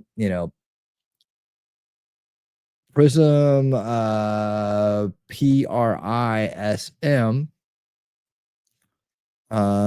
So we know that they're collecting. This is the metadata statements. This is the metadata stuff, right? So they're collecting all the metadata, right? And they're storing all the metadata. And even back, it's funny, back then people didn't understand how that would work out, did they? I think most people didn't say, well, they're just storing the metadata. It'll take them forever to go through all that shit. Enter AI. when that becomes their brain, the base of their brain, they're gonna, let me ask you a question, AI. And he's like, oh yeah, here, 2 seconds. There's everything you want. Well, thank you. Can you put it in a nice spreadsheet for me? Sure, here it is. 2 seconds later. All right, Blue Lantern. We got an expert here, at least somebody who knows more about it than me. Snowden had proof of a ton of info. In order to prove his claims, he had to turn over the hardware. Oh, okay. So now it's about the hardware. It's about taking government property. Because I mean, I'm sure these people are going to say how much they hate him, but I doubt many of them are going to give us a good point of view on this. You want to add that, Memento? Wolfram, you out there? You got something to say on this topic? Yep, Daisy's a derp. I got it. 357 is just enjoying it. He's having a good time. All right. Okay, so Heidi said, that's interesting. I'm not versed enough on Snowden to give an informed opinion, but would be interested in watching the movie T3 talked about. Okay, we'll put it on the list. If it was a comedy adventure, then, and it was done in an 80s style and maybe had a few booby scenes in it, it probably would get on the list a lot faster. Let's be honest. Blue Lantern said the hardware had more than just the info he wanted to expose, such as people in the field. Jacob Peets comes swinging in on a chandelier with a fun fact. Snowden is a large part of why Greenwald is as famous as he is. Glenn Greenwald, he did some documentaries back long before Snowden that made him pretty well known. Bush's Brain was a good one. That was about the Karl Rove, and about, he did some Bush documentaries that were pretty based, actually, and breaking up, kind of exposing left-right paradigm stuff. I mean, totally done from his point of view, which is the leftist point of view. However, back then, I mean, it was easy to fall for the other side because they were playing the face heel game with you. So the Bush family made everything look evil on the right. I mean, they were the ultimate heels. It was like freaking it was like the New World Order. It was like Hulk Hogan and Scott Hall and Kevin Nash, man. They were beating up everybody, cheating the wrong way, beating everybody up, doing everything the wrong way, stealing all the titles. They are pissing everybody off. They're the New World Order team over there. And that's like, in wrestling terms there, YouTube. So don't get all pissy on me. But yeah, they were doing all that stuff, man. They were they made it look bad because they were neocons. They weren't true Republicans. They were rhinos, and they took over that party to have establishment right control over it. So they were intentionally being that nasty kind of wow. They were coming out there like, yeah, screw you. We're going to war. Yeah. They were coming out there being the heels, man. And we're going to tell you what to do and tell you you're going to hell if you don't do it. I mean, they had the fundamentalists, the evangelicalists, they had the warmongers, they had the neocons, they had Bolton was there. His mustache was still this as bushy as ever. I mean, they had all the bad guys on the team. It was just like wrestling. And then here came Ron Paul, the anti-hero, but the hero. And he blew it all up and made it all right. And then right behind him came the baby face. Yeah, another anti-hero called Trump, who took it the rest of the way. So yeah. So it was easy, but man, they had he put out a couple of documentaries I remember watching prior to, and I think a lot of them that I've shown on Old School Watch Party. So I didn't go back that far, but Bush's Brain, I remember being one that was very interesting about Karl Rove. And I don't know how, I have to go back and watch it now to see if it was embellished any. But I mean, when you look at the history of the Bush family, going back to Prescott Bush, that's interesting. Like, you realize how involved they were with some pretty nasty stuff way back when. And honestly, if you search back and try to find where the establishment types on the left and the right started working together, kind of in cahoots behind the scenes, you'll find Prescott Bush and J.D. Harriman. Did I just say Harriman? All right. Harriman Bush, U.S. Bank, supplied money to the Yahtzee Nazis, during World War II. And this may have been prior to their unveiling, let's say. But they were partnerships. I mean, when you have a Democrat and a Republican that own a bank together, you can very much bet they got each other's back, right? And then you had the Kennedy stuff, and then you had Bush, I guess Jr. at the time, Bush Senior to us, right? Herbert, right? You had him as head of the CIA. All kinds of funny stuff started happening. Then you see a slow. This is something I don't think I've ever talked about, and I don't want to get off track for too long. But if you go back to that point in history, right, where they had U.S. Bank together, the Prescott, Bush, and Harriman, right, and you watch what happens from there in the two parties, you'll start to see the evolution of the neocon rhinos and the move and the escalation of the neocons on the right and where the false left paradigm started. So that's why I understand that, because I went back studying neocon history to understand how the false left-right paradigm started.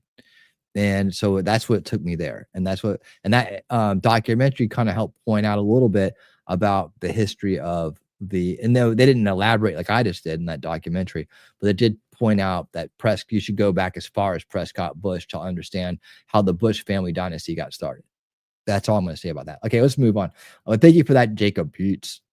All right. One more thing. The info was like hashed. And if he unhashed it to delete all the other info, it wouldn't be enough proof that he is telling the truth. I get it. I think Memento had it right? He did endanger some people. He should have found someone in Congress to show it all to. Okay, so he went about it wrong. He did it the wrong way. Nothing too important. I just want get my bag, getting some suntan. What? Okay. It was either expose the government illegal spy program and all the other stuff on the hardware, or just let it slide and say nothing. Do you think the illegal spy program would have gotten shown anyways? I think it might have gotten shown anyways. I don't know. So Snowden handled it wrong. You didn't do it right. Did you change? You changed your logo back. Look at that. I noticed things. She took off. Look, I'm gonna fire up a zebra alert now and just make her change it back. Okay, so Snowden did it wrong, and now everybody hates him. And then if you say anything about, well, he had good intentions, then you're a bad guy. Okay. Who, quote, deserves to rot in jail for the rest of his life. Ms. Gabbard, a simple yes or no question. Do you still think Edward Snowden is brave? Mr. Vice Chairman, Edward Snowden broke the law. I do not agree with or support with all of the information and intelligence that he released, nor the way in which he did it. There would have been opportunities for him to come to you on this committee or seek out the IG to release that information. The fact is, he also, even as he broke the law, released information that exposed egregious, illegal, and unconstitutional programs that are happening within our government that led to serious reforms that Congress undertook. Chairman. Okay, so it did lead to reforms. That's good. We got 5 minutes. So I take your answer, and these are your quotes. Brave, please join my bipartisan legislation calling for charges to be dropped against him. Look at that. He's got a picture of her right there. And he's got his favorite picture of her right there underneath the quotes. What? That you pervert. Look at you. Look at you gawking at her beauty. How dare you? Do you disagree that legislation was not appropriate? Do you believe he is brave or not? Yeah, back those words. Once again, Senator, Edward Snowden broke the law. He also released information we agree that Edward Snowden that exposed the United States government's illegal your programs. Legislation and your words are still your beliefs. Yes or no, please. I'm making myself very clear. Edward Snowden broke the law. He released information about the United States government's illegal activities. Ma'am, if I may he's trying to be bad so he can be punished. He wants to be spanked. He's like, I'm being very bad, mommy. I thought, Senator, in this role that I've been nominated for, if confirmed as Director of National Intelligence, I will be responsible for protecting our nation's secrets. And I have 4 immediate steps that I would take to prevent another Snowden-like leak. Ma'am, I would simply ask you again. I don't think you're going to answer. I agree with Tom Cotton. He's a traitor. You for years until you got chosen by President Trump have celebrated this guy as brave. You've called for him to be pardoned, for his charges to be dropped. I cannot imagine a director of national intelligence that would say that kind of behavior is okay. How would we maintain the trust of the IC and the contractors who work for it? How would we maintain the trust of our Five Eye partners? I find it very troubling. Let me move to 702. I know other members are going to raise this. Remember the 702. I mean, he's just finding something to get upset about, you know? He's just finding something to get upset about. That's all it is. Is critical to our national security, 60%. Like, you know, it's not bad enough that the illegal shit that's going on. See, that's what I hate about this argument. They're using Snowden as a straw man in a sense, right? And in some way they're right. In some way they're using him as a straw man to cover up the crimes. And it's kind of like the whole Hillary Clinton email thing, right? It's like she comes out and she starts complaining about the way the information about it got out instead of the fact that she did something incredibly dangerous and wrong. You know, but look at the way they said it. You know, no, but you still did it wrong.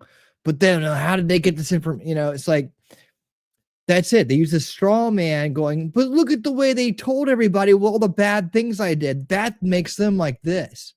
And they're probably working for Russia because of that. You know, they create these straw mans. Everybody goes, oh, look at the straw man. Any funny? Any cool?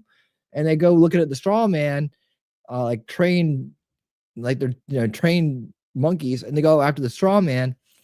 And instead of just going, remembering, oh, yeah, by the way, you broke the law in a major way and you should be charged for it and convicted. No. Look at the straw man, right?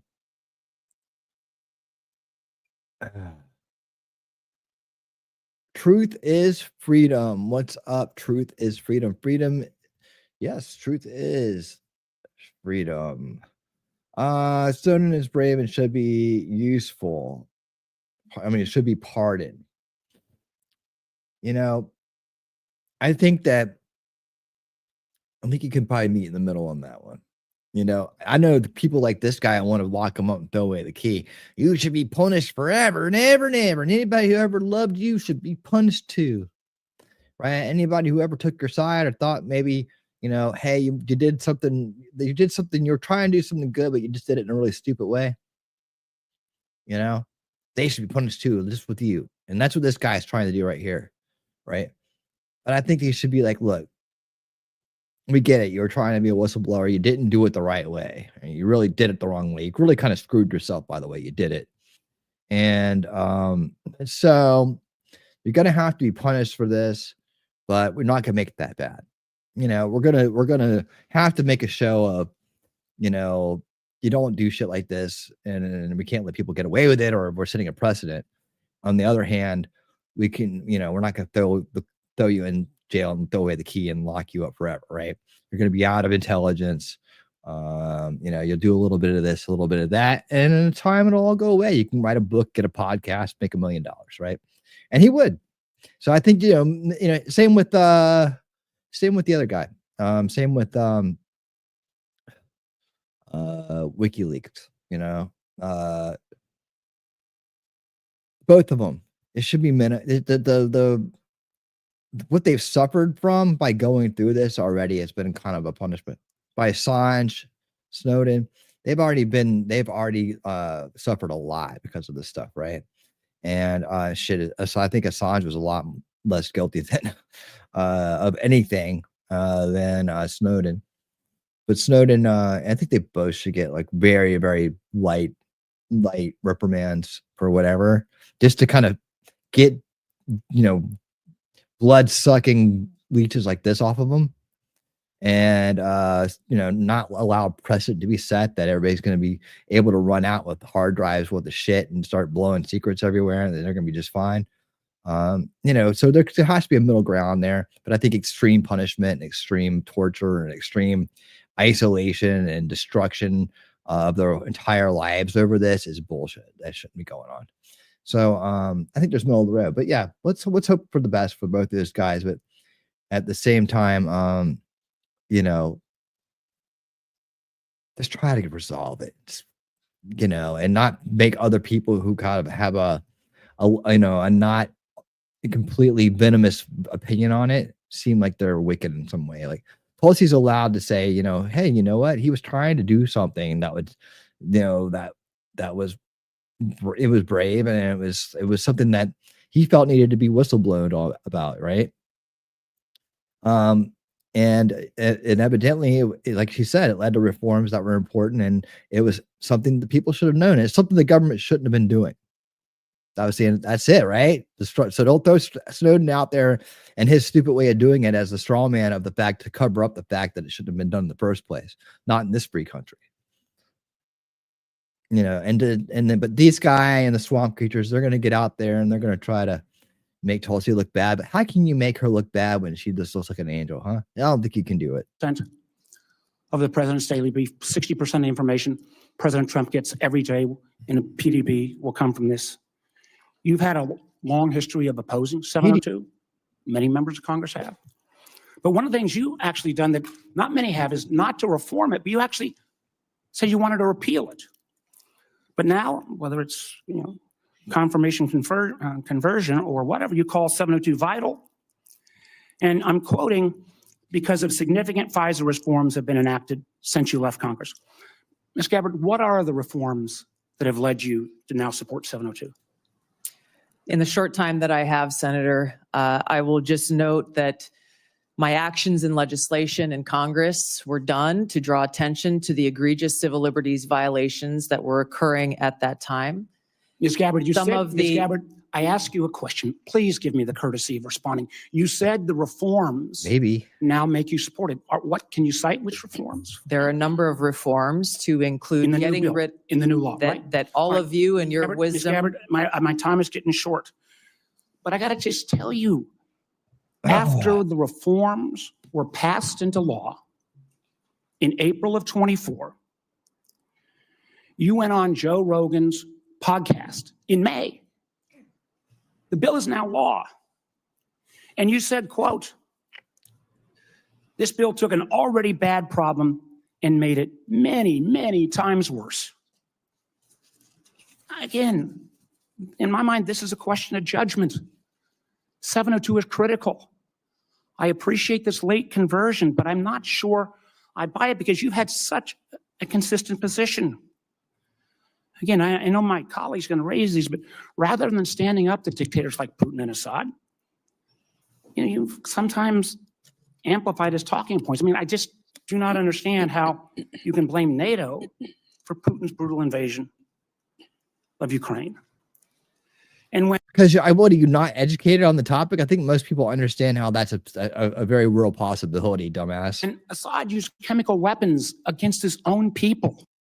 Oh yeah, that becomes such a big. Every time they want to go after somebody, they say that they said that about Gaddafi, right? Or they said that about Gaddafi. They said that about Saddam Hussein, right? Everybody's using chemical weapons against their own people, right? And then we find out a lot of times these things are not necessarily true. Like there's a lot of neocon jumping the gun shit going on here when it comes to this gas attacks by people. Oh, well, we got certainly proof. We never see the proof. We never see the proof that they did it. And why the hell would they gas their own people? Oh, because they're just mean, nasty people. Come on, dude. Seriously? How come every time someone gasses their own people, you get an excuse to go to war? That's the pattern I see. Oh, but see, we've got you conditioned to believe these nasty guys just gas their own people for the hell of it. What do they need to gas them for? Why would they waste their gas like that? They can just sit in their armed guys and drag them all into the palace and have their way with them. That seems more like what they would do, and you would never know about it, right? But no, they're going to make a big public scene and use gas against their own people, which they know is an international crime, and so that NATO can come swinging in on a freaking boat, a vine like Tarzan, beating his chest and saying, we're going to go to war. Here comes the U.S. military, and it's like the neocons get a hard on every time somebody uses gas against their own people. But honestly, I honestly don't believe that these guys use gas against their own people. I really don't. I never have. And when they pulled that shit with Trump in his first term, he was green. I'm going to drone strike the hell out of him, right? He trusted the very generals that turned on him. He trusted some of the inside people, some of his intelligence people that turned on him. So all the shills and all the people they set him up with, because he was new, right? And people blame Trump for this, but it's like, it was a learning process. Look what a badass he is now, right? But that was his training ground. That was his, and he still came out looking pretty damn good at the end of it anyway. He still got a lot of shit done. He still got the Abraham Accord signed, right? But that whole gas attack on your own people, I think that's a neocon bullshit. And then you have establishment swamp creatures like this who go out there and reiterate, he gassed his own people. Look at this drama on this guy. Look at this. Hold on. Let me just give you the big screen. Look at the drama on this clown, right? Drama clown. And yeah, we still need to have a dialogue, but man, does anybody buy that these guys decide they're going to send out the gas? I'm going to gas you. What, they never even tell you why they do it. Oh, I just felt like it. I felt like it was Sunday. I felt like, it's generally gas day here in the Middle East. And so I felt like it's a little bit of gas out from gas your people Sunday. So it's part, it's part of the, part of what we do around here. No, man, I think every time something shit like that goes on, it's like they know that's the way to get them in trouble with teacher, like, oh, wow, he said a cuss word. I'm going to go tell teacher now. Right. And that's the big no-no. And if you do that, teacher's going to come walking over there and you're going to get in trouble. Right. And that's it. I think that's how they do it. So anyways, I don't trust this whole gas thing. And this guy crying in his hands, like in front of cucking himself out in front of Tulsi is not only embarrassing, it's very transparent that he's acting and acting like a silly little cuck. Right. So anyways, I don't buy the gassing their own people bullshit. I always think that if you want to talk about false flags, I think that's one of them. I don't know that we always are behind it, but I know that we capitalize on that. If maybe their opposition does it, maybe proxies do it. We capitalize on that we use it. The neocons use it as an excuse to bomb, drone, go in, start wars. They gas their own people, right? Like just remember that programming is there. We've been some level of society has been programmed to react to gassing of people, right? That's why they find it effective. Like weapons of mass destruction. See, it's in that truck right there. Now we need to go to war. See, everybody, we have to go to war because weapons of mass destruction is the trigger word. That's the way it works. So gassing their own people is the other trigger word here. It's leftover neocon Bush era programming. All right, I will continue, but pay attention to the gassing their own people drama clown over here. Every time I hear it, I've been meaning to say something, but every time I hear it, that's exactly what I think. I'm like, I don't even believe this shit. And here you are crying about it. And you're supposed to be the guy in charge. You're getting paid the big bucks. You're getting all the power and you're getting the vote and you're getting the representation seat, right? And you're believing a bunch of bullshit that you probably has never been proven to you. Did they ever see like Saddam or Assad or anybody like that run down there, like, and throw gas at their own people, right? They've never shown us a lick of evidence. They just say it and we're supposed to believe it. You didn't condemn him. I can go through all the quotes. You actually questioned Americans' intelligence. Now, you mentioned a lot about. You should. It's like I just explained. I'm sticking up for her. You've never shown us damn thing. You just tell us to say, you better believe us. It happened. Now we need to go to war. All right. So some of us can see through the bullshit, and we're like, every time you guys say this, you do the same thing. And it's like you just use it as an excuse every time. We never get the evidence. We never understand why they do it. It doesn't make any sense to us. Oh, they're monsters. Maybe they are, but we're still supposed to keep believing they're going to gas their own people every time. For what? What do they get out of it? How does that prove anything? It keeps people in line. Well, don't guns do the same thing? How about laws? How about food? Do you think food keeps people in line if you starve them? If you don't give them food? How about water? I mean, there's a lot of other ways to do it besides gas. I mean, Jesus Christ, dude. And then gas brings down the whole world on you. So why are you going to do that? About trust. And one of the things that I'm so proud on this committee is my friend Senator Bush said, we always follow the truth. I say in this committee, the most valuable work I do in this, and we have a bipartisan approach to intelligence. I think we have worked to try to keep the intelligence community and earn their trust, and frankly, earn the trust of the Americans. Yeah, you're not doing a good job there, pal. Reset and try again. Yeah, you're never gonna earn anybody's trust, especially acting like drama clown. All right, so that was drama clown Warner. Warner. Drama clown Warner. All right, I don't know why it keeps going back to the top of the screen.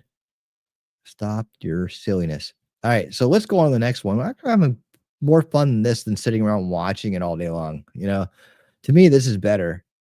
But I understand the need to watch it live because you never know what just might happen, and you might be there to see it. That's the FOMO of live broadcasting. All right. Okay, I'm pretty sure is Cornwall here. That's Patel. I was going to say I saw him earlier today. Okay, they got these all mixed up. All right, there's oh God, Wyden. Oh man, I don't know if I can take Wyden. Oh, these are like one-offs. Oh, these are some quick hits. The problem with these. Does anybody know what Wyden questions are about? Is it more Snowden stuff? I don't want to hear more Snowden. I mean, I know we're gonna hear it, but Wyden's just so irritating, man. Oh God, he's so irritating. I can't take Wyden, man. You guys can go watch Wyden if you want to. And this is something she already said. All right, Hendricks. Don't be a cuck. There we go. Thank you, Chairman. Welcome. You traveled to Syria and Lebanon in January 2017. Bassam Kawam personally paid for that trip, and Bassam and his brother Ilyas accompanied you to both Lebanon and Syria. That's 1.5, y'all. Brothers have links to this. That's 1.5 speed, just to let you know. Okay, I don't know if it's messed up or what, but how slow is this guy talking? If that's hold on. Syrian Social Nationalist Party, an ally of Hezbollah, and in fact, in 2008, the Syrian Social Nationalist Party participated in the assassination of a former Lebanese prime minister and assisted Hezbollah in Beirut. When did you become aware of the links between the Kawam brothers and the Syrian Social Nationalist Party? Senator, thank you for your question. Just a point of clarification. I paid for my own expenses and travel on that trip. I was not I love look how fast people are moving in the background too. Aware of any accusations of these two Lebanese Americans associations until after the trip occurred. And that's when you reimbursed? Correct. Correct. Not because of I wanted to make sure that there were no perceived conflicts of interest. I addressed this specific question to these Lebanese Americans who had organized the trip, and they vehemently denied any associations with that group. There is not a great deal in the public record about what you and Syrian dictator Bashar al-Assad discussed for so long in January of 2017. And I think there's a great deal of interest from the American people about what was discussed in that meeting. So what did you talk about? And did you press Assad on things like his use of chemical weapons, systematic torture, and the killing of so many Syrians? Yes, Senator. I upon returning from this trip, I met with people like then Leader Nancy Pelosi and Steny Hoyer, talked to them and answered their questions about the trip. And quite frankly, I was surprised that there was no one from the intelligence community or the State Department who reached out or showed any interest whatsoever in my takeaways from that trip. I would have been very happy to have a conversation and give them a back brief. I went with former Congressman Dennis Kucinich, who had been there many times before and who had met with Assad before.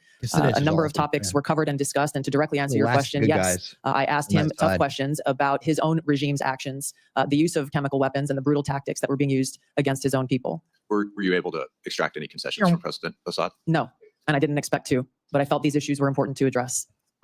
According to your revised trip report, your third meeting in Syria after meeting with Assad and then his wife was with Grand Mufti Ahmad Badreddin Hassoun.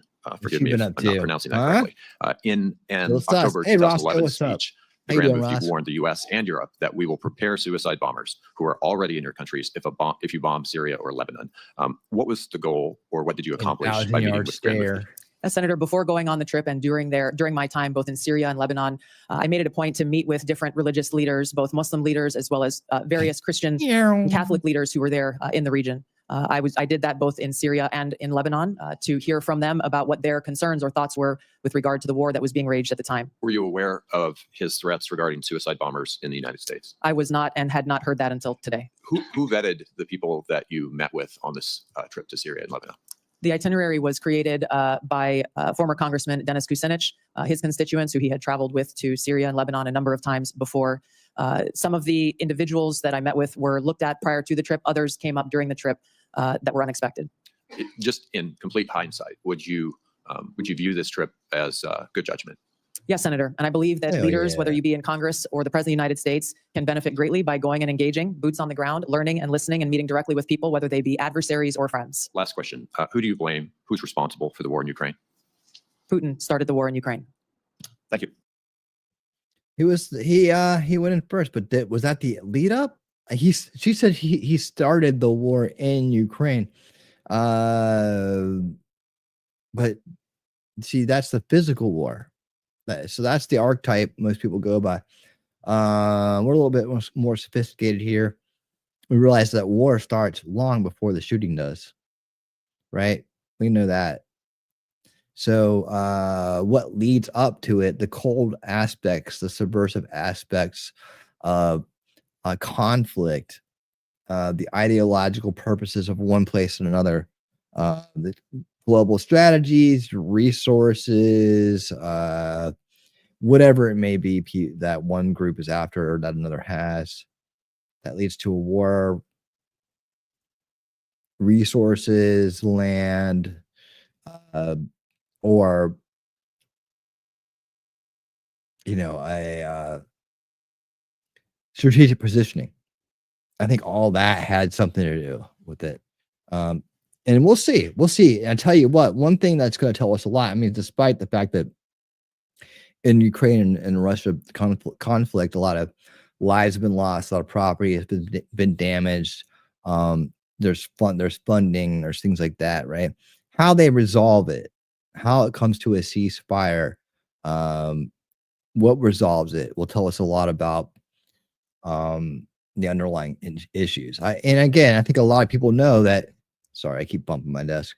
A lot of people know that Russia has been very clear about not wanting the borderland, aka Ukraine, to be part of NATO for obvious reasons, especially when NATO was put together to defend Europe and other countries against Russia themselves. So having their sworn, overseer or potentially enemy, in their eyes at their border is quite uncomfortable. Like, well, let's say we didn't really want Russia to put missiles in Cuba, did we? Kind of the same thing a little bit, right?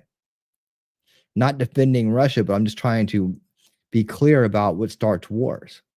It ain't the fact that Putin just, I want to take Ukraine. That wasn't what started that war.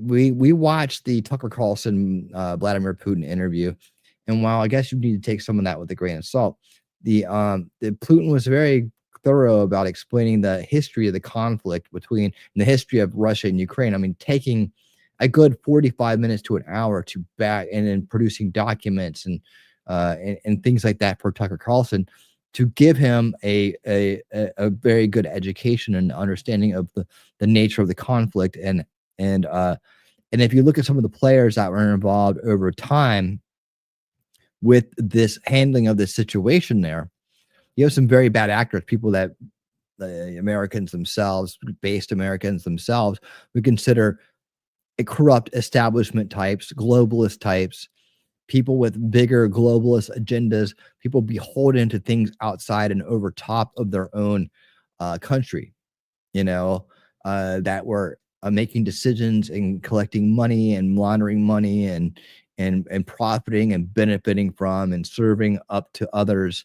in benefit of in regards to this conflict in this situation. And that led to the inevitable escalation and defensive posture or proactive attack of Russia to Ukraine. Any good guys in this fight? Probably not, man. But the bottom line is, if the whole world's ganging up on you, right? And you got one little problem, and that's putting missiles at your back door. And someone's, consistently telling you you're going to do one thing and they do another. And you got intelligence and you see other things, really going back to the kind of coup the kind of regime change coup that was happened in during the election, right? Putin points back to that election as the starting point of it, and through all channels and attempts to digress it or to stand off it, they were consistently snubbed by people that we ourselves as Americans don't trust.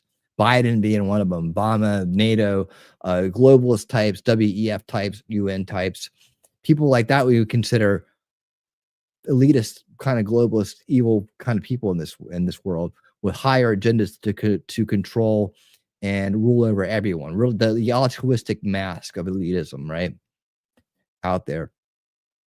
So not a lot of big trust going on anywhere. So I kind of can see everybody's side on this, and that's why I'm glad we got Trump, because he goes, we just need to stop the war and settle it, and let's just get this war stopped, because right now we just need to stop the fight. Let's break the fight up, then we'll work it out. Let's got to break up the fight first, right? 4 years or about 4 years of inept, corrupt, flaccid Biden, right? Administration, corrupt establishment, administration, corrupt establishment puppet, right? Got absolutely nothing done except for taking a bunch of our money and giving it to them. And who knows how much of that money actually went to where it was supposed to go. Shave off this for this person, this for this person, this for this person, right? You got a lot of dead people. You got a lot of military industrial complex money going on, and you got a lot of money laundered. And there's been a bet you a lot of that'll come out. A lot of people got rich off that war.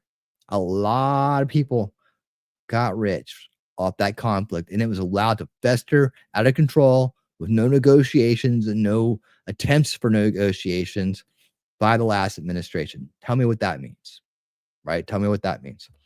We didn't need Ukraine and NATO. We don't need NATO. NATO needs to go away. We need to make something else.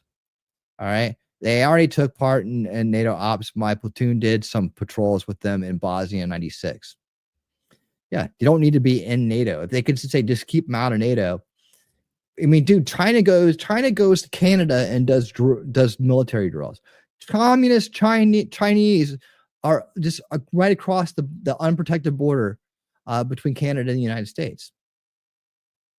But dare you to try it, China, right? That's our. And what would we do if China started lining up missiles in Canada? You think we might react to that? You think there might be a little bit of problem? Well, with this president, yes. What would Biden do? Could I come help? You got any nice Chinese kids I can smell? What would that cuck do? Right? You think he would stand down? You think, we're not going to take nothing from it, and then he takes something from it, right? Right. Psychological warfare is always the beginning of kinetic warfare, isn't it? Yeah, absolutely is, especially in this day and age, right? It's that's the way it goes. All right, so in terms of that, the questioning about all that stuff, who started the war? That's some neocon establishment bullshit. Who started the war in Russia and Ukraine? What kind of bullshit is that? Who you like better, me or him? What a cuck. I don't like that question. So that's why you get the rant. That's why you get the whole 9 yards. It is a Thursday night. It's winning tonight. Thank you so much for being here. We got much more coming up. I just want to remind you, if you're out there anywhere in this wonderful place, this wonderful world, please like, share, subscribe, become part of the winning team. You can be part of the solution too. It's real simple. And hey, look, check it out. If you want to be like T-Rex, you can sponsor the stream. Look at this guy. He threw a 20 at me early on. He's already the sponsor of the stream, but you can take that away from him, just like Biden wants to take innocence away from children. All right. You can do that at any time. And that's a good thing, because then we all benefit from it, right? Let's see. I'm gonna get the next video ready. Also, thanks again to all those awesome people in the Winner Circle who support the channel on a monthly basis. Their names are scrolling at the bottom of the screen. We have memberships over here on this side and the YouTube side, over there on that side, on the Rumble side. We got 2 awesome people that are Rumble subscribers. They've been that way for a long time. That's Shelly and Wolfram. And you can be one of them too. You can be the third one. You could be the part of the 3 amigos. Right now they're the awesome twosome, but you could become the 3 amigos. Of course, there's only 8 people over on Rumble right now. And that's okay, because we have tons of people over here on YouTube enjoying the show, and we're having a good time with this. I think much better time than, but come on, Shelly. Awesome twosome. What do you want me to say? Double mint twins? There we go. Let me see what else you got. Okay. Patel.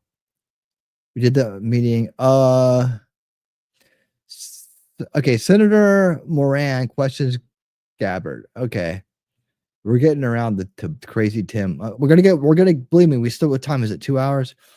God, I got to move faster, don't I? I got to move faster. We got to get to RFK. We did RFK once this week already, so I'm just going to probably hit about 3 or 4 videos for him. Told us he's the star of the show tonight, and that's the way it's going to be, all right?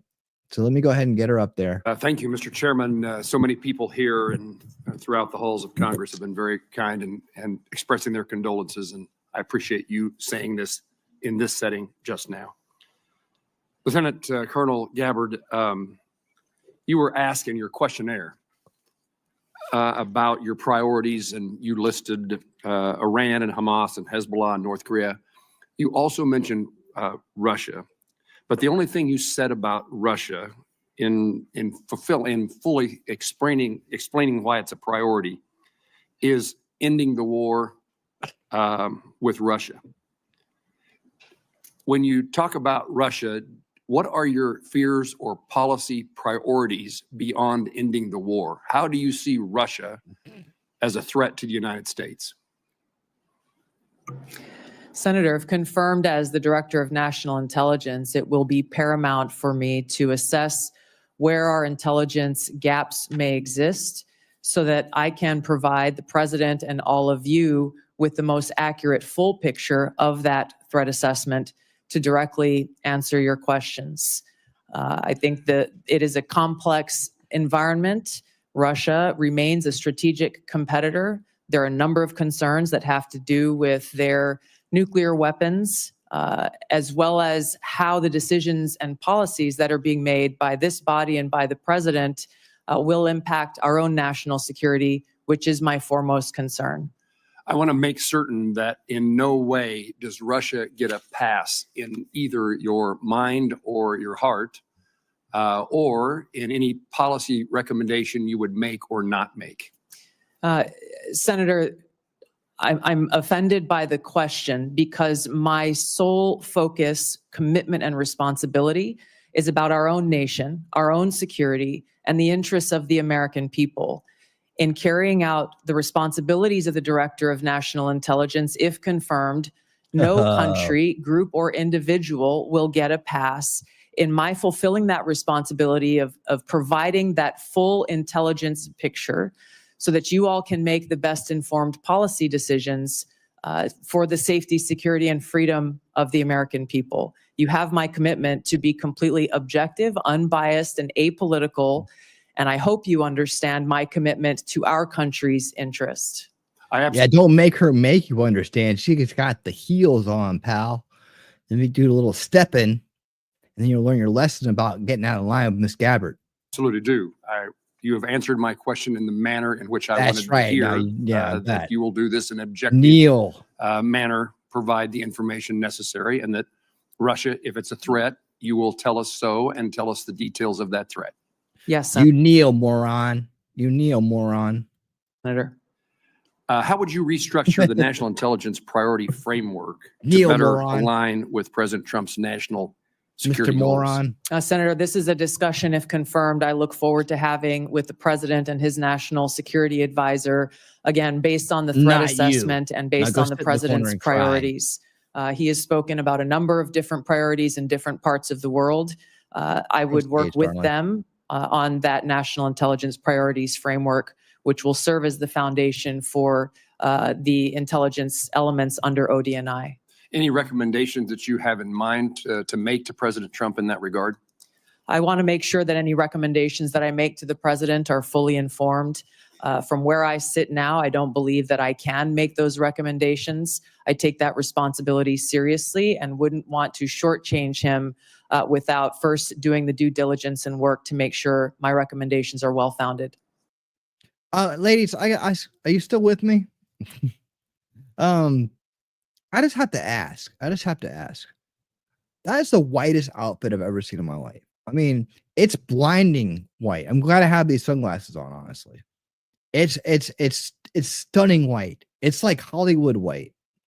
How in the hell? I mean, look at these guys' collars back here. They got their white shirts on, right? There's some white hair in the background, and nothing is kicking that suit's ass.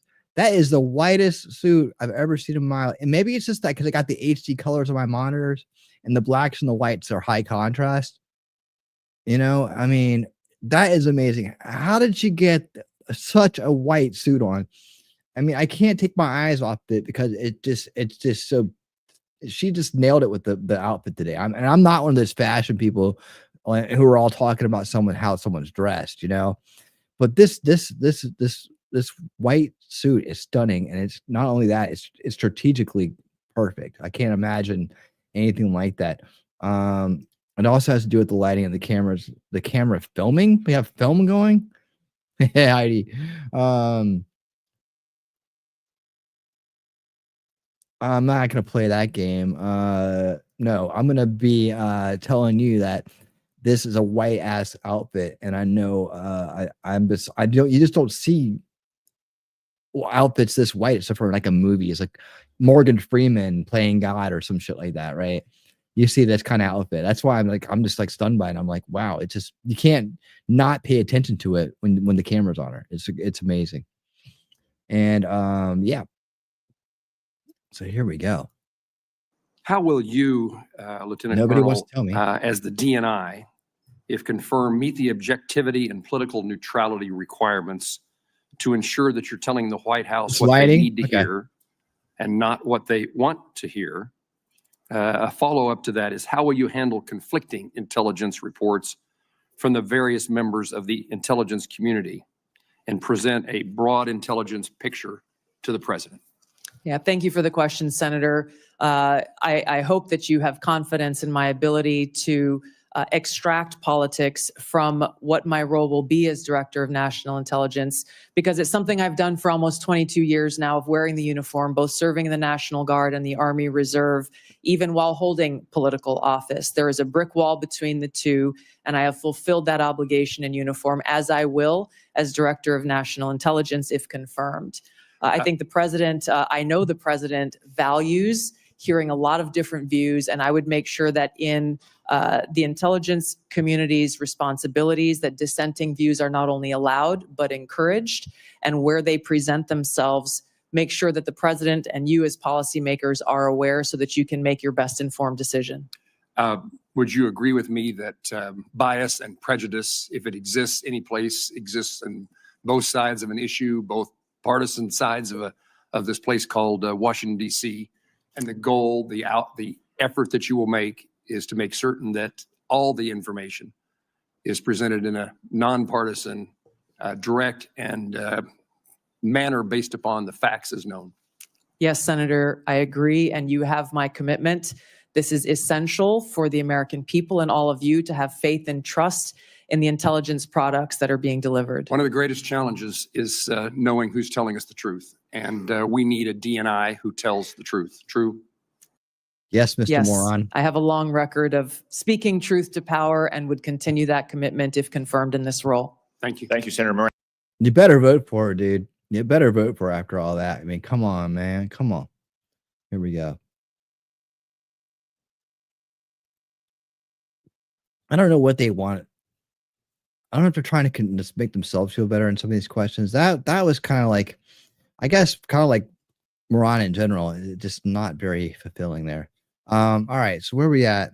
We're gonna do a couple more of the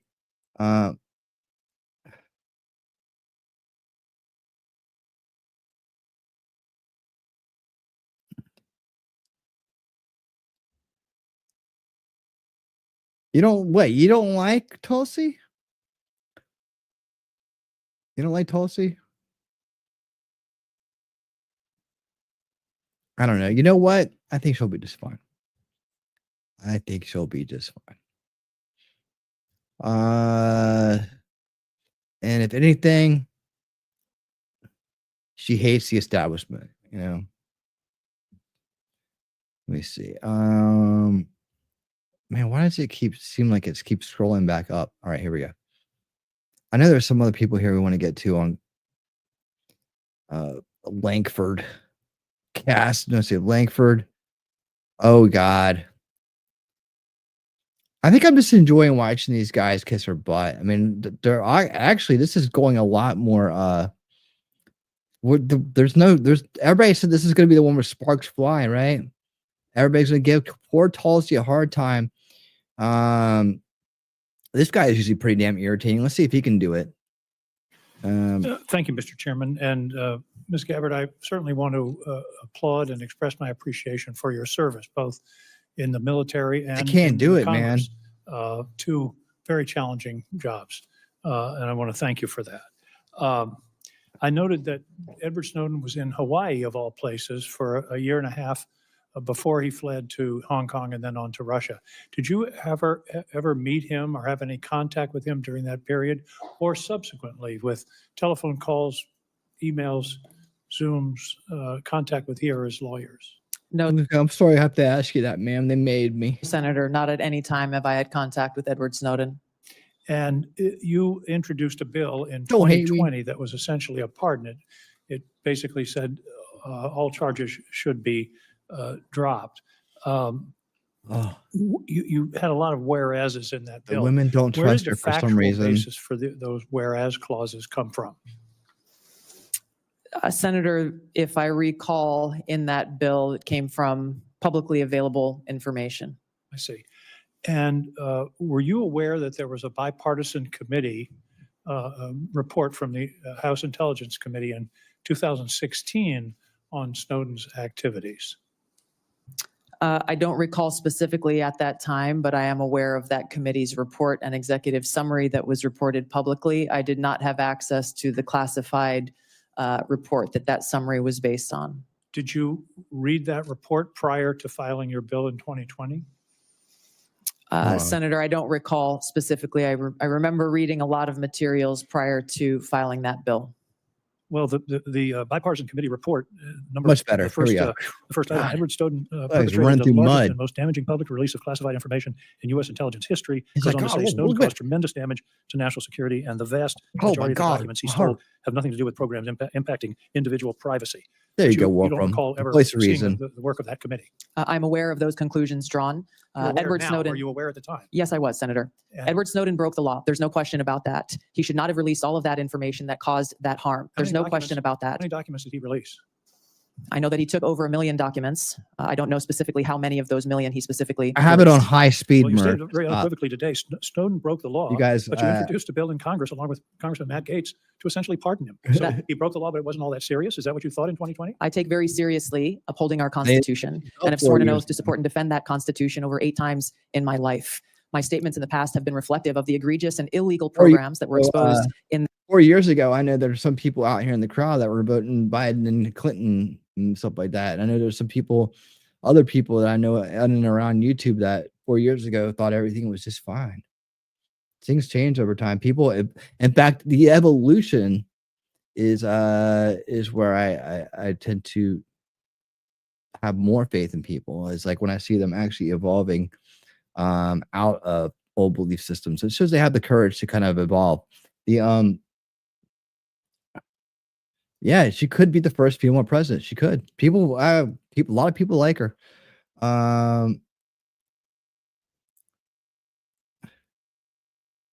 Yeah, I know there's personal opinions. Here's the bottom line.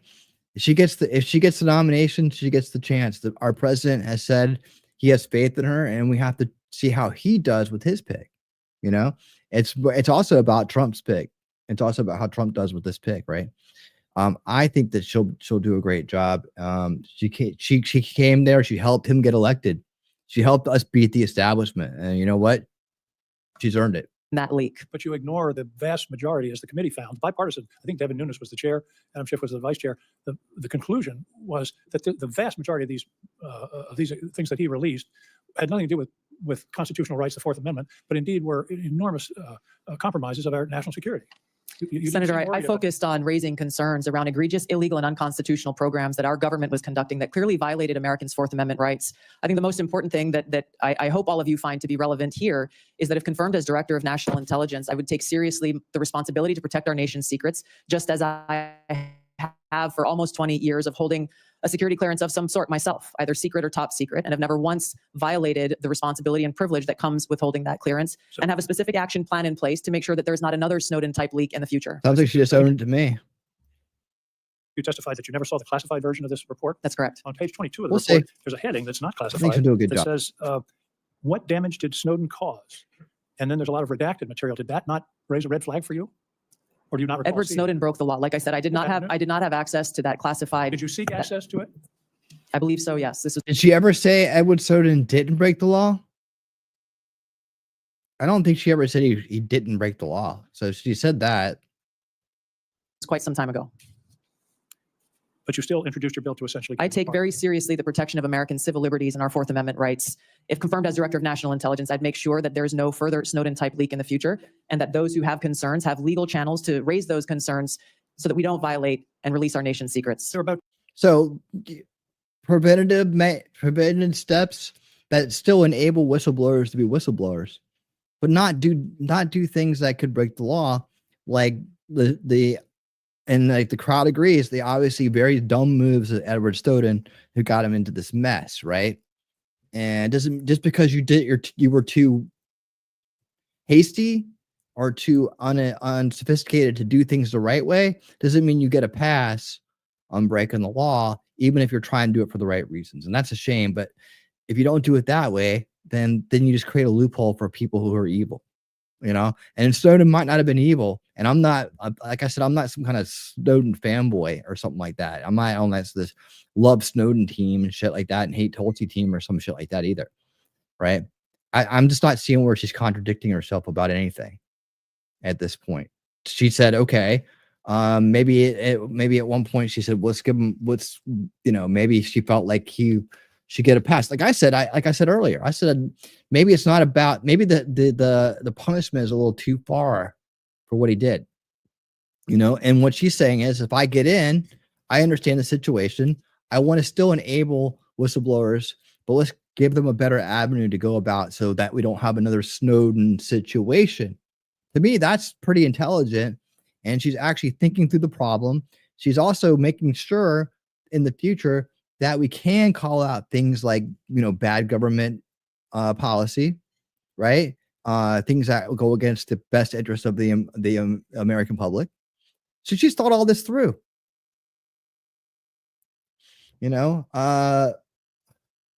What they refuse to hear is that she's saying she supported the discovery of spying because she values privacy, which includes security of government information. Lex, what's up? How have you been? I have spent many years negotiating with people. Tulsi is sincere. This is a struggle session. It's tough on anyone. I agree. She wants all information to be secure and protected, so no spying by anyone, and that's what she supports. I agree. To be clear, I don't hate her, but as a rule, if I have doubts on anyone, they don't have my full. Well, yeah, that's fine. You can do wait and see, Heidi. I wait, watch. Oh, see, before I even read the next line, I wait, watch, and see, and what their actions are. So you keep an open mind. You have an open mind about this. You have an open mind, cautious, and all that stuff. Yeah, well, it's like I said, that maybe she thought the charges were too harsh for the situation. And but she's not saying, she didn't say, she says she wants the charges to be dropped, but she didn't say he didn't break the law. There's a difference. You can say that you want the charges dropped, but someone still broke the law, right? It just depends on whether or not you think the punishment is too much or not. I think it's the Silk Road guy, like what we were saying earlier about him, right? Did he do something that inevitably probably could have been viewed as illegal? And facilitating illegal activities that could lead to the harm of people, the trafficking of fentanyl, the trafficking of things that could lead to the harm to other people, encouraging people to do unhealthy things to themselves, enabling that. I mean, that's a moral decision, isn't it? But still, criminal organizations that he could have gotten. There's a lot of things behind Silk Road, right? But was 240+ year sentences for a 20-year-old, right? No.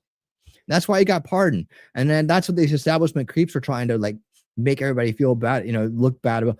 Can't you believe you put this drug dealer that started the drug dealing on the dark web? Can't believe you let Trump pardoned a dark web drug dealer. No, he pardoned a guy who created a website that existed on the dark web where people who sold drugs by using cryptocurrency had a portal to do business. But like Apex came here, and one of the things he said that was accurate, Apex, giving you a hard time. But no, that he made a good point in saying that nobody who designs a website should get double life sentences. He's been 20 years old, and guess what? He's already done how many years did he do, Shelley? 11. There it is. Before I even said it, she already had it up there for me. He already did 11 years. Did he break the law? Probably somewhere. Did he do something that enabled criminality and could have caused harm to other people? Probably. Did he deserve double life sentences? No. Is 11 years enough for that? Yes. So I think that's the same situation with Snowden. Let's not throw this guy in jail for the rest of his life. And if that's what these neocons and establishment people want to do to get their pound of flesh, then screw them. Drop all the charges. Well, we're not saying that he didn't do something wrong. He went about things the wrong way. And now she's saying that if I get in, I'm going to look at that situation, which was horrible, and I'm going to make sure we don't have another situation like that by creating a way for people who need to blow the whistle on bad activity so we can keep an eye on government to do it without ever getting in the same situation that Edward Snowden's in right now. I think that shows something, but we'll wait and see. Trust but verify and all that fun stuff. 20 countries in the world that don't. King, time's expired. King, you're done. What? You got to go, sir. Time's up. Got to go. Hold on, something's in my eye. I think we got that there. I think we did good. I think we did good. All right. And everybody's point was heard, and everybody had a good time. That was the important thing. So we move on. You guys want some more Tulsi? You want some more Tulsi? I have a feeling we're not going to hear anything new. They don't have anything on her. They don't have anything on her. Edward Snowden, and that's the big thing. I think we clear that up. We got 32. We got 30 minutes left to go. I ain't going a minute over 3 hours. In fact, if I can start a little sooner than that, that'd be great. So let's get to oh my God, what is in my glasses? Hold on. Let's get to a little bit of review of RFK Jr.'s second day, and then we will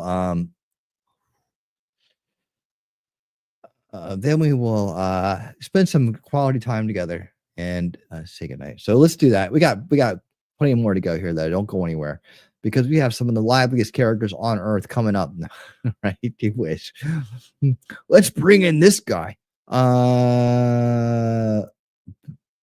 Okay. I really feel like we've given Miss Gabbard everything and more. They didn't have shit on her, man, and it wasn't that long of a session either. So I think we pretty much got it covered. Down, set, hike. All right. So Senator Bill Cassidy questions RFK Jr. Senator Bennett questions Gabby. We don't need to hear any more from that clown. Like, is this from today? So I guess so. What's this one? About 5 minutes. Okay, let's start with this one while I get things straight on this end. Here we go. RFK Jr. Downset hike. Let's begin. Bobby, if I may, because you said I could. You had once described yourself as pro-vaccine to me. Now, the Oh, God, context the of what I'm vaccine about to questions. ask is that there's multiple studies establishing the safety of measles and hepatitis B vaccine, and specifically that Glad you're they back, are not Lex. a Good to cause of see you. Glad you're autism. feeling better. In this position, and you have previously said yes, but if you are approved to this decision, to this position, will you say unequivocally, will you reassure mothers unequivocally Stop and it. without qualification that the measles and hepatitis B vaccines do not cause autism? Senator, What's I am wrong? not going into the agency with any. Well, that's kind of a yes or no question, because so You if are. you're- This is a dumb question. God, these guys. You're gonna light me up like this already, right? You're gonna light me up like this already. This is a dumb question. This is a leading question. You shouldn't have to answer it. You should not have to answer this at all. It's ridiculous. It's stupid. And would you assure mothers? Would you assure mothers? What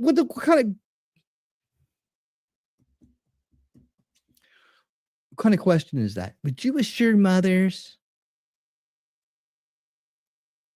You're an idiot. You shouldn't have this job. You're a dumbass. And no wonder you're sitting next to Bernie Sanders. You shouldn't have the job either. Would you assure mothers that the hepatitis B and the MMR vaccine are perfectly safe? Would you assure them that? And there's going to be no problems. And they're going to take away our precious vaccines and give it to them and before they get out of the womb. As soon as their head sticks out, you jab the needle in there. You assure mothers you'll do that? You know what? They're all that. Do you assure them that doesn't cause autism? You know what? The MMR vaccine was the first vaccine of its kind to merge 3 different types of immunizations into one engineered vaccine and to put a bunch of other things in there too, right? The very first one, guess when it came out? Guess when it came out? Guess who the first generation to get that shot is? Guess who the first generation to get that shot is? At a young age. Guess. Generation X. Okay? It came out in the early 70s, if not the late 60s, like the early 70s. It was already being engineered by the late 60s. So, guess what? That means all of us Gen Xers got it first. Guess when ADD started? Guess when it started? Guess when it started? The 70s with Generation X. Oh man, we can blame it on all kinds of things, right? Blame it on all kinds of things. But can you assure mothers today, the boomer mothers, the silent generation mothers that took their kids and trusted you with that experimental new thing that you swear, and it's engineering, it's not immunization. That's the problem. Immunization is the science. Vaccines are the engineering. And this is the game pharma cucks play. This is the game they play.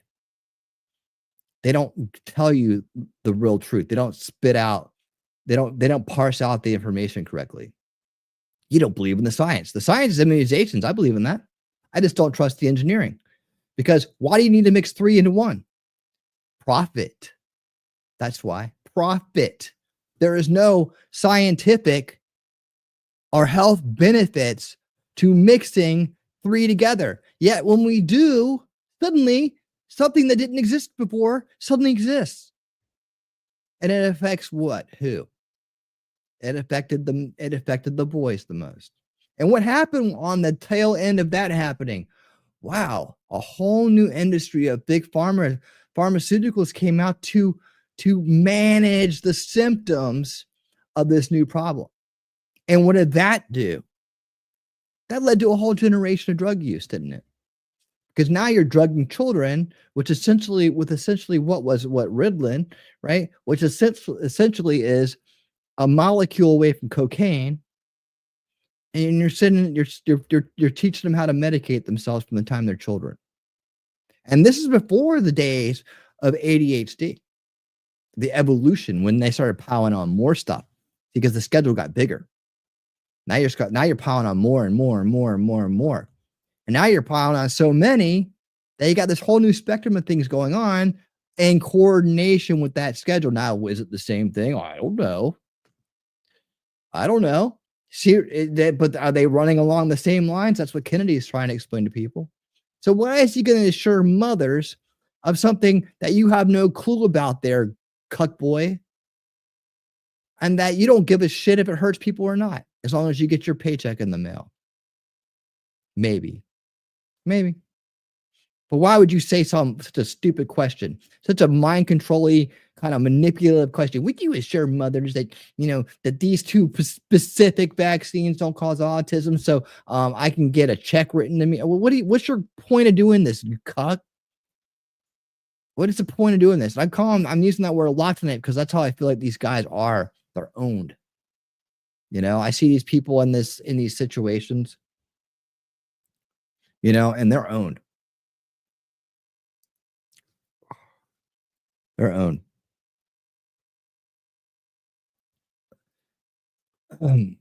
Yeah, but you know what? They weren't giving it to kids back then.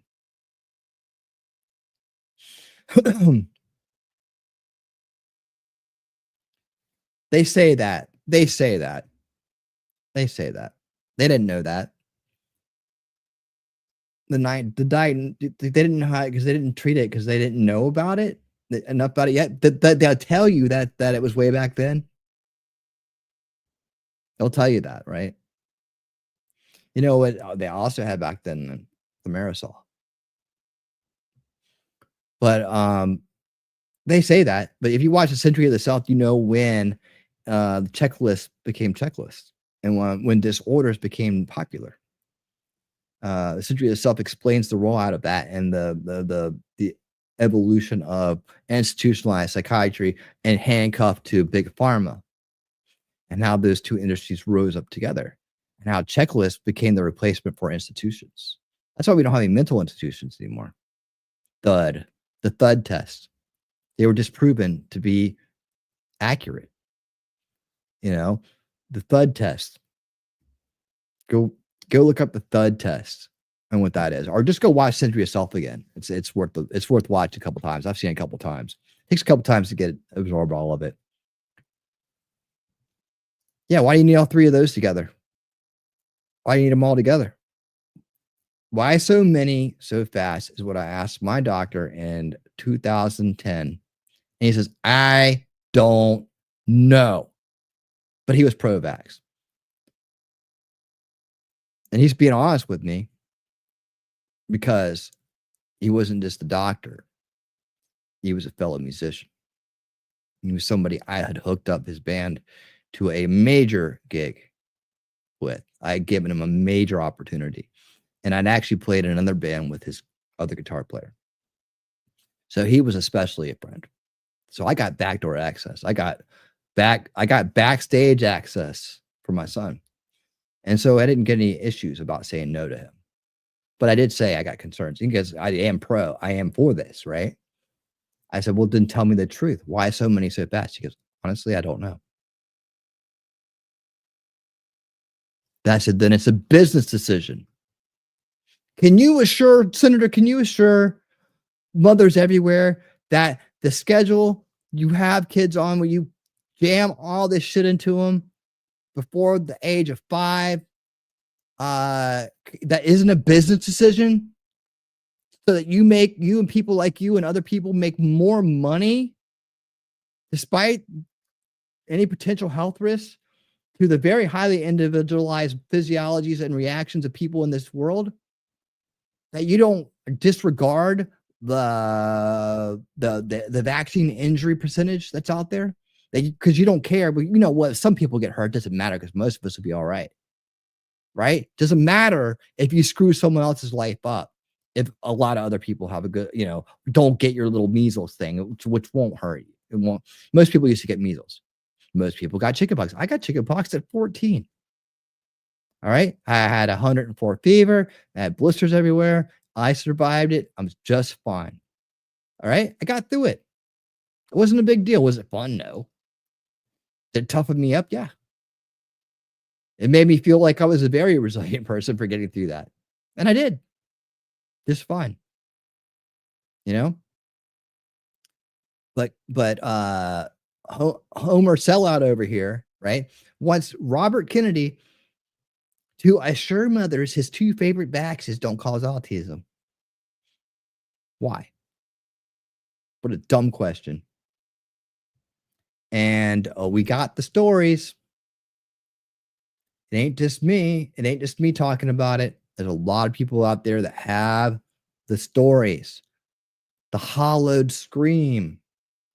There's a whole court system that had to get made out of scratch for the vaccine injured. The real thing, they try to cover it up. Can you assure, sir, that these 2 vaccines will never injure another child again? Can you assure that as you ask Robert Kennedy Jr., who just wants to make America healthy again, right? To assure mothers on your behalf? Sorry for ranting, but I hate people like this. I hate people like this. These people like this is what's wrong with our country and our world right now. And you know what? He's such a demoralized, sold out shill piece of shit that he didn't even realize probably what he's doing. He's just a victim too of his own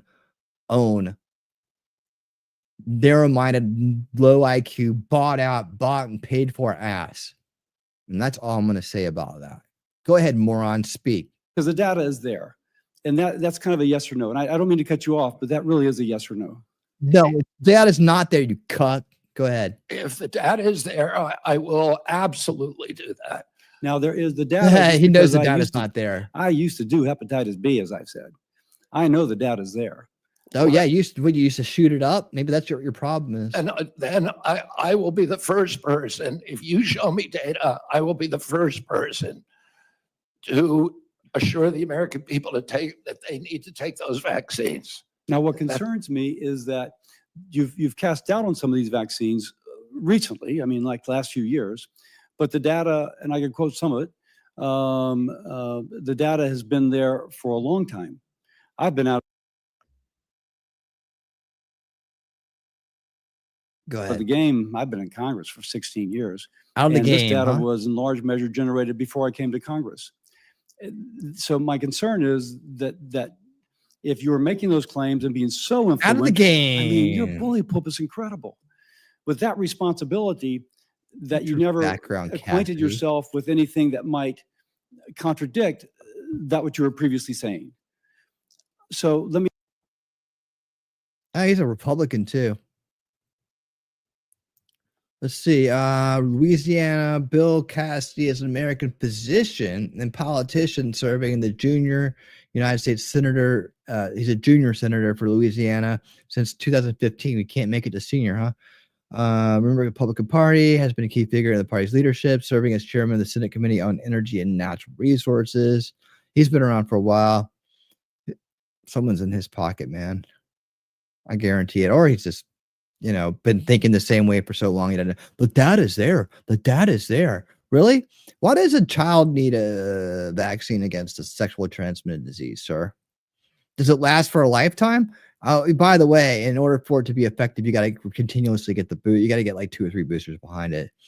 So the first dose does nothing but set up the second 2. And usually around the second or third one is when they report the problem. So how about that? And why would you put so many? And that's what I'd ask him. Why would you put so many into a child so fast? What's the hurry? Are you planning on screwing that child with hepatitis or something? Do you have hepatitis, sir? Is that why you want to make sure all kids are vaccinated in case you get your hands on them? Like, what are you trying to do here? Can you, sir, assure mothers that your policies are not a business decision to make money for other people? I don't think you can. Let me ask once more. If the data is brought to you, and these studies that have been out there for quite some time and have been peer reviewed, and it shows that these 2 vaccines are not associated with autism. They can't show it, and there's no way to prove it. I'm done with this guy. Fuck him. I'm done with it. I'm not listening to the rest of this because we'll never get through it. This is for your safety, not mine. All right. Let's move on to someone at least that's entertaining and not sold, not completely sold. That just irritates me. And I didn't like Bobby's answer on that either. I realize he's trying to get the job, then do what you got to do. I don't expect him to ever make a statement like the guys asked him to do. And I don't expect that guy to ever deliver the data to him to have him do it. So I think they're playing a game with each other. Let's watch Crazy Tim. Crazy Tim Kaine. Thank you, Mr. Chair, and congratulations on your nomination, Mr. Kennedy. I enjoyed our conversation. Thank you for starting off today acknowledging the pain felt by people in this guy was almost our vice president, by the way. This region from this horrible air tragedy last night. Senator Marshall and Senator Moran, a lot of folks from Kansas, a lot of folks from Virginia, DC, Maryland, but also when that passenger list comes out and when the 3 soldiers' names are revealed, they do. Every office here is going to have some connection to them because you have your staffs who live here, and we kind of dread seeing that list of names. I drove to the airport at 6:30 this morning and went across the bridge over the Potomac. Hold on a second, real quick. Guys, make sure that you hold on. Hey, am I on camera? Make sure you guys are hitting thumbs up no matter where you're at. Rumble, YouTube, X. It really helps get the show out in the algorithm. Helps people know that we're out here. And it shows your appreciation. Remember, the thumbs up is if you're base, thumbs down if you're not. Either way, interact with the video. It helps. Thank you so much. I appreciate it. And on with Crazy Tim. And saw the operation, the recovery operation, kind of underway in daylight hours. And I thought about the last big aviation disaster in Richmond when on 9/11 a plane slammed into the Pentagon. And Virginia got hurt very bad that day, and so did the nation. Just a couple of months ago, you posted this on your X account. On 9/11, it's hard to tell what is conspiracy theory and what isn't. I'd like to introduce that for the record, Mr. Chair. We take that kind of stuff pretty personally. Virginians know what happened on 9/11. And we don't need folks giving oxygen to conspiracy theories about 9/11. Now, one thing I noticed about this post is it was in July of 2024. It was 23 years after 9/11. You had a lot going on in your life. You were running for president then. You know what? As someone who has gone over this and has come full circle on this whole thing and understands that you need to divide this topic up in order to get the tinfoil away from the real conspiracy, if there is any to be had, right? This statement by Kennedy doesn't reflect it at all.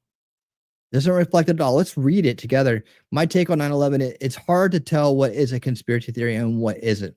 See, I think he sees the same thing I'm saying, but conspiracy theories flourish when the government routinely lies to the public. Exactly. 100%, Mr. Kennedy. As president, I won't take sides on 9/11 or any of the other debates, but I can promise, what I can promise is that I will open the files and usher in a new era of transparency. What's wrong with this?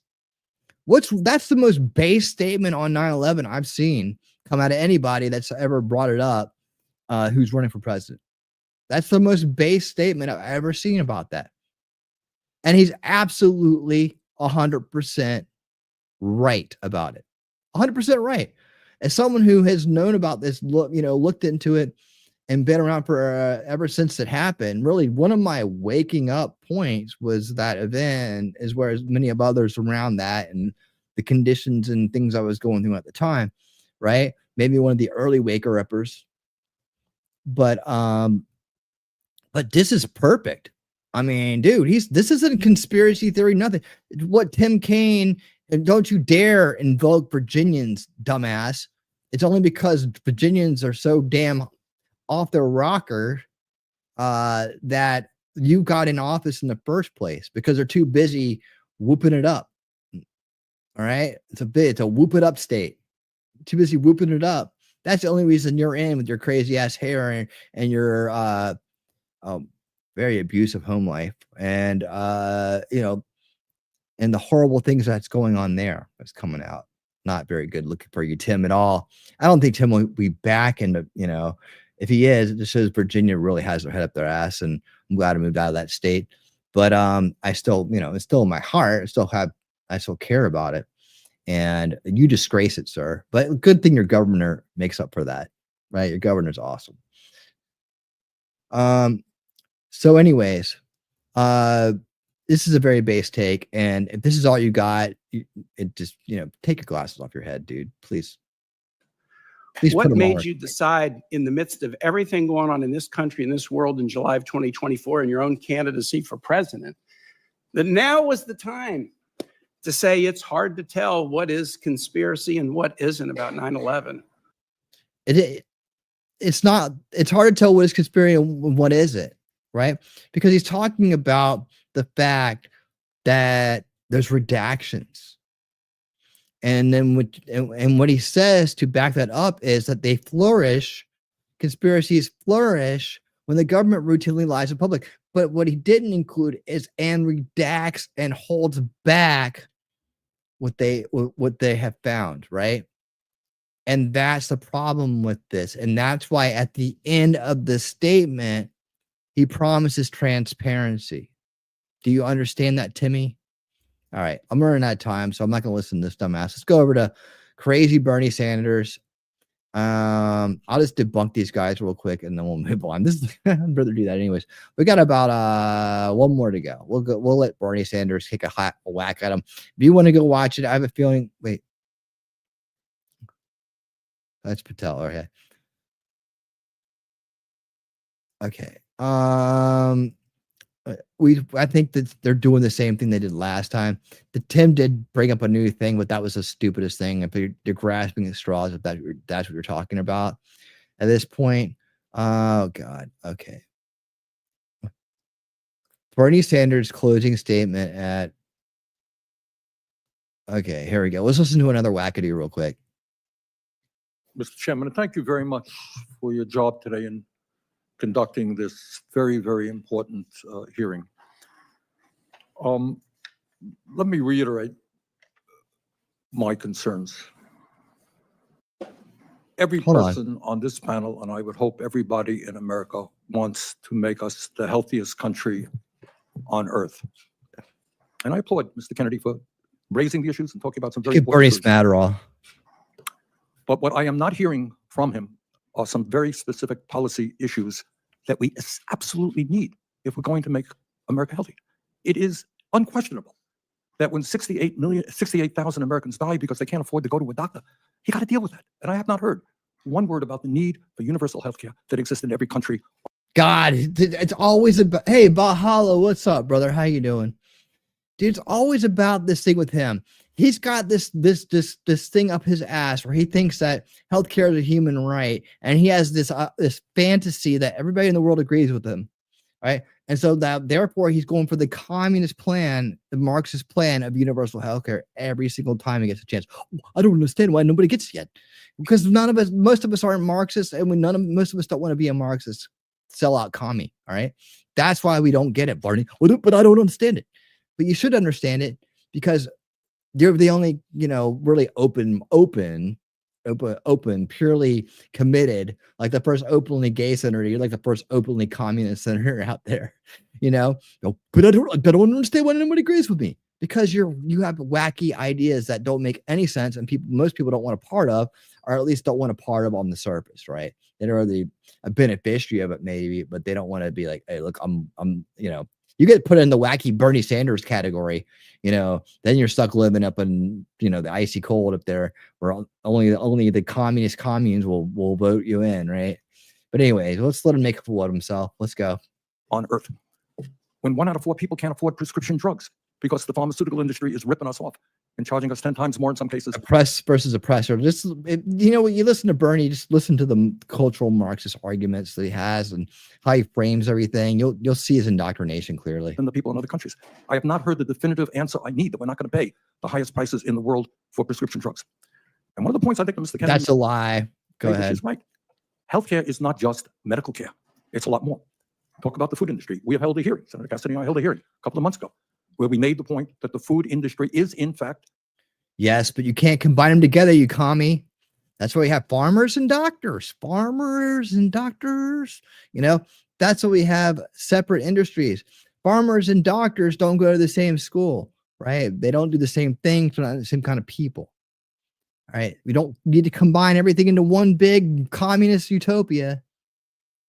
Right. So you need to have separate places for these things to happen. But you want to put them all together and then you come, you know, universal. They don't control everything from one person. Wouldn't that be great? No. Poisoning our kids with addictive food that is leading to obesity, diabetes, heart conditions, etc. Duh. And I hope that our Congress and the White House will have the courage to take on a very powerful food industry and demand that the products that they sell our kids are in fact healthy and non-addictive. In many ways, what the food industry is doing. Oh, but you've had how many years? How many years has been going on, Bernie? How many years have you been there, gripped in the system as a communist? Well, from I'll be done here in like 5, right? How many years have you been gripped in the system, Bernie? And as the only communist in outer space. No, the and nothing's ever gotten done. Kennedy's the first one to come along and say, I'm going to do something about it. Who was the last guy? Who did Biden put in? Did they try to do it? Did they try to get America healthy again? No. How about Obama days? 8 years of that. Nothing. Clinton days, even the Bush days. No. In fact, those were the Monsanto heydays for both sides. The false left-right paradigm, left-right establishment. Those were the heydays of Monsanto. That's when Monsanto got its grips. It's got its poison, it's got its GMO food and seeds and everything. That's when they made their most progress. You were in the Senate. Where were you then? What I want universal healthcare, you see? He's going to wrap this around, watch. Today is what the tobacco industry did 50 or 60 years ago. And we talk about making America healthy today. Again, it's not just doctor care, medical care. We have millions of people working for starvation wages. See, watch. You cannot be healthy if you're working 50 or 60 hours a week and you can't afford. It's the wraparound, dude. He didn't mean any of the things he said about the food, right? And he's right about it. And that's, a lot of times he'll grab onto it, but his agenda is not that. His agenda is what he's talking about. This universal healthcare. Healthcare is going to be all right, you know? And we need to put everything together like communists do. And that's how we can manage it from a central top-down, thing. That's what he's going to do, right? His playbook is so... Yeah. I've been watching this guy for too long. The rent that your landlord is charging you. Stress kills. Stress makes us sick. So, Mr. Chairman, let me just say this. I think the issues that have been raised in this hearing today are of enormous importance. I look forward to working with you and other members of this committee to make sure that we develop the policies that have the courage to take on very powerful and wealthy special interests. So, in fact... Shut up and vote for Kennedy, all right? Just vote for him, you old bag. All right. These guys pissed me off tonight. Sorry. These topics right here get to me. They get to me. Sorry, bye. All right. You got to state a concern before you can reiterate it, Bernie boy, right? I know. He's drunk on universal health care. He is. So much so, like you wouldn't believe. All right. Oh, wow. Big night tonight. I appreciate everybody coming by. 3 more likes can we get to 30? You've got 28 there. Okay. Can we get 2 more likes from the crowd? 2 more likes from the crowd while I find a redirect to take us on out of here. And we got to put the Wolfram out so we can get into bed. Let's see. I don't know. People would dig that. What's that bait? Let's see. We did this, and this. You know what? Go over. I don't know what Baker at night. What does Baker at night mean? What's he doing? What's Baker doing at night? What's Baker doing at night? All right. Let me see what that means. It might just be him like washing his back or something. I don't want to send you guys over to see that. Olden Beans, my back is so clean. All right. Let me see if I can find out what's going on over there in Bakertown. Valhalla, what does Baker do? What's Baker at night? You're buddies with him, right? I mean, he's been on the show. I like Baker, but you know him personally, right? You guys have been, I know you've gone to theme parks together. Is that bondsman, that bondsman, theme parks together? You've gone to theme parks together. I know you have. I've seen it. I've seen it. I saw the movie. Is he even still on?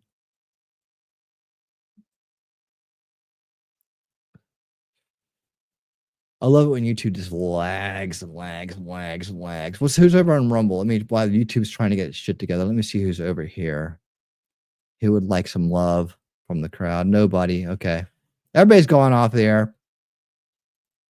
I usually try to find someone to go over to. What's Baker at night mean? What does he do over there? Besides lag YouTube out, obviously. I don't want to do that. Wow, that was loud. Because people aren't necessarily into that topic. You have to be into that topic to go over there. I want to know what Baker's doing. That's what I'm trying to figure out.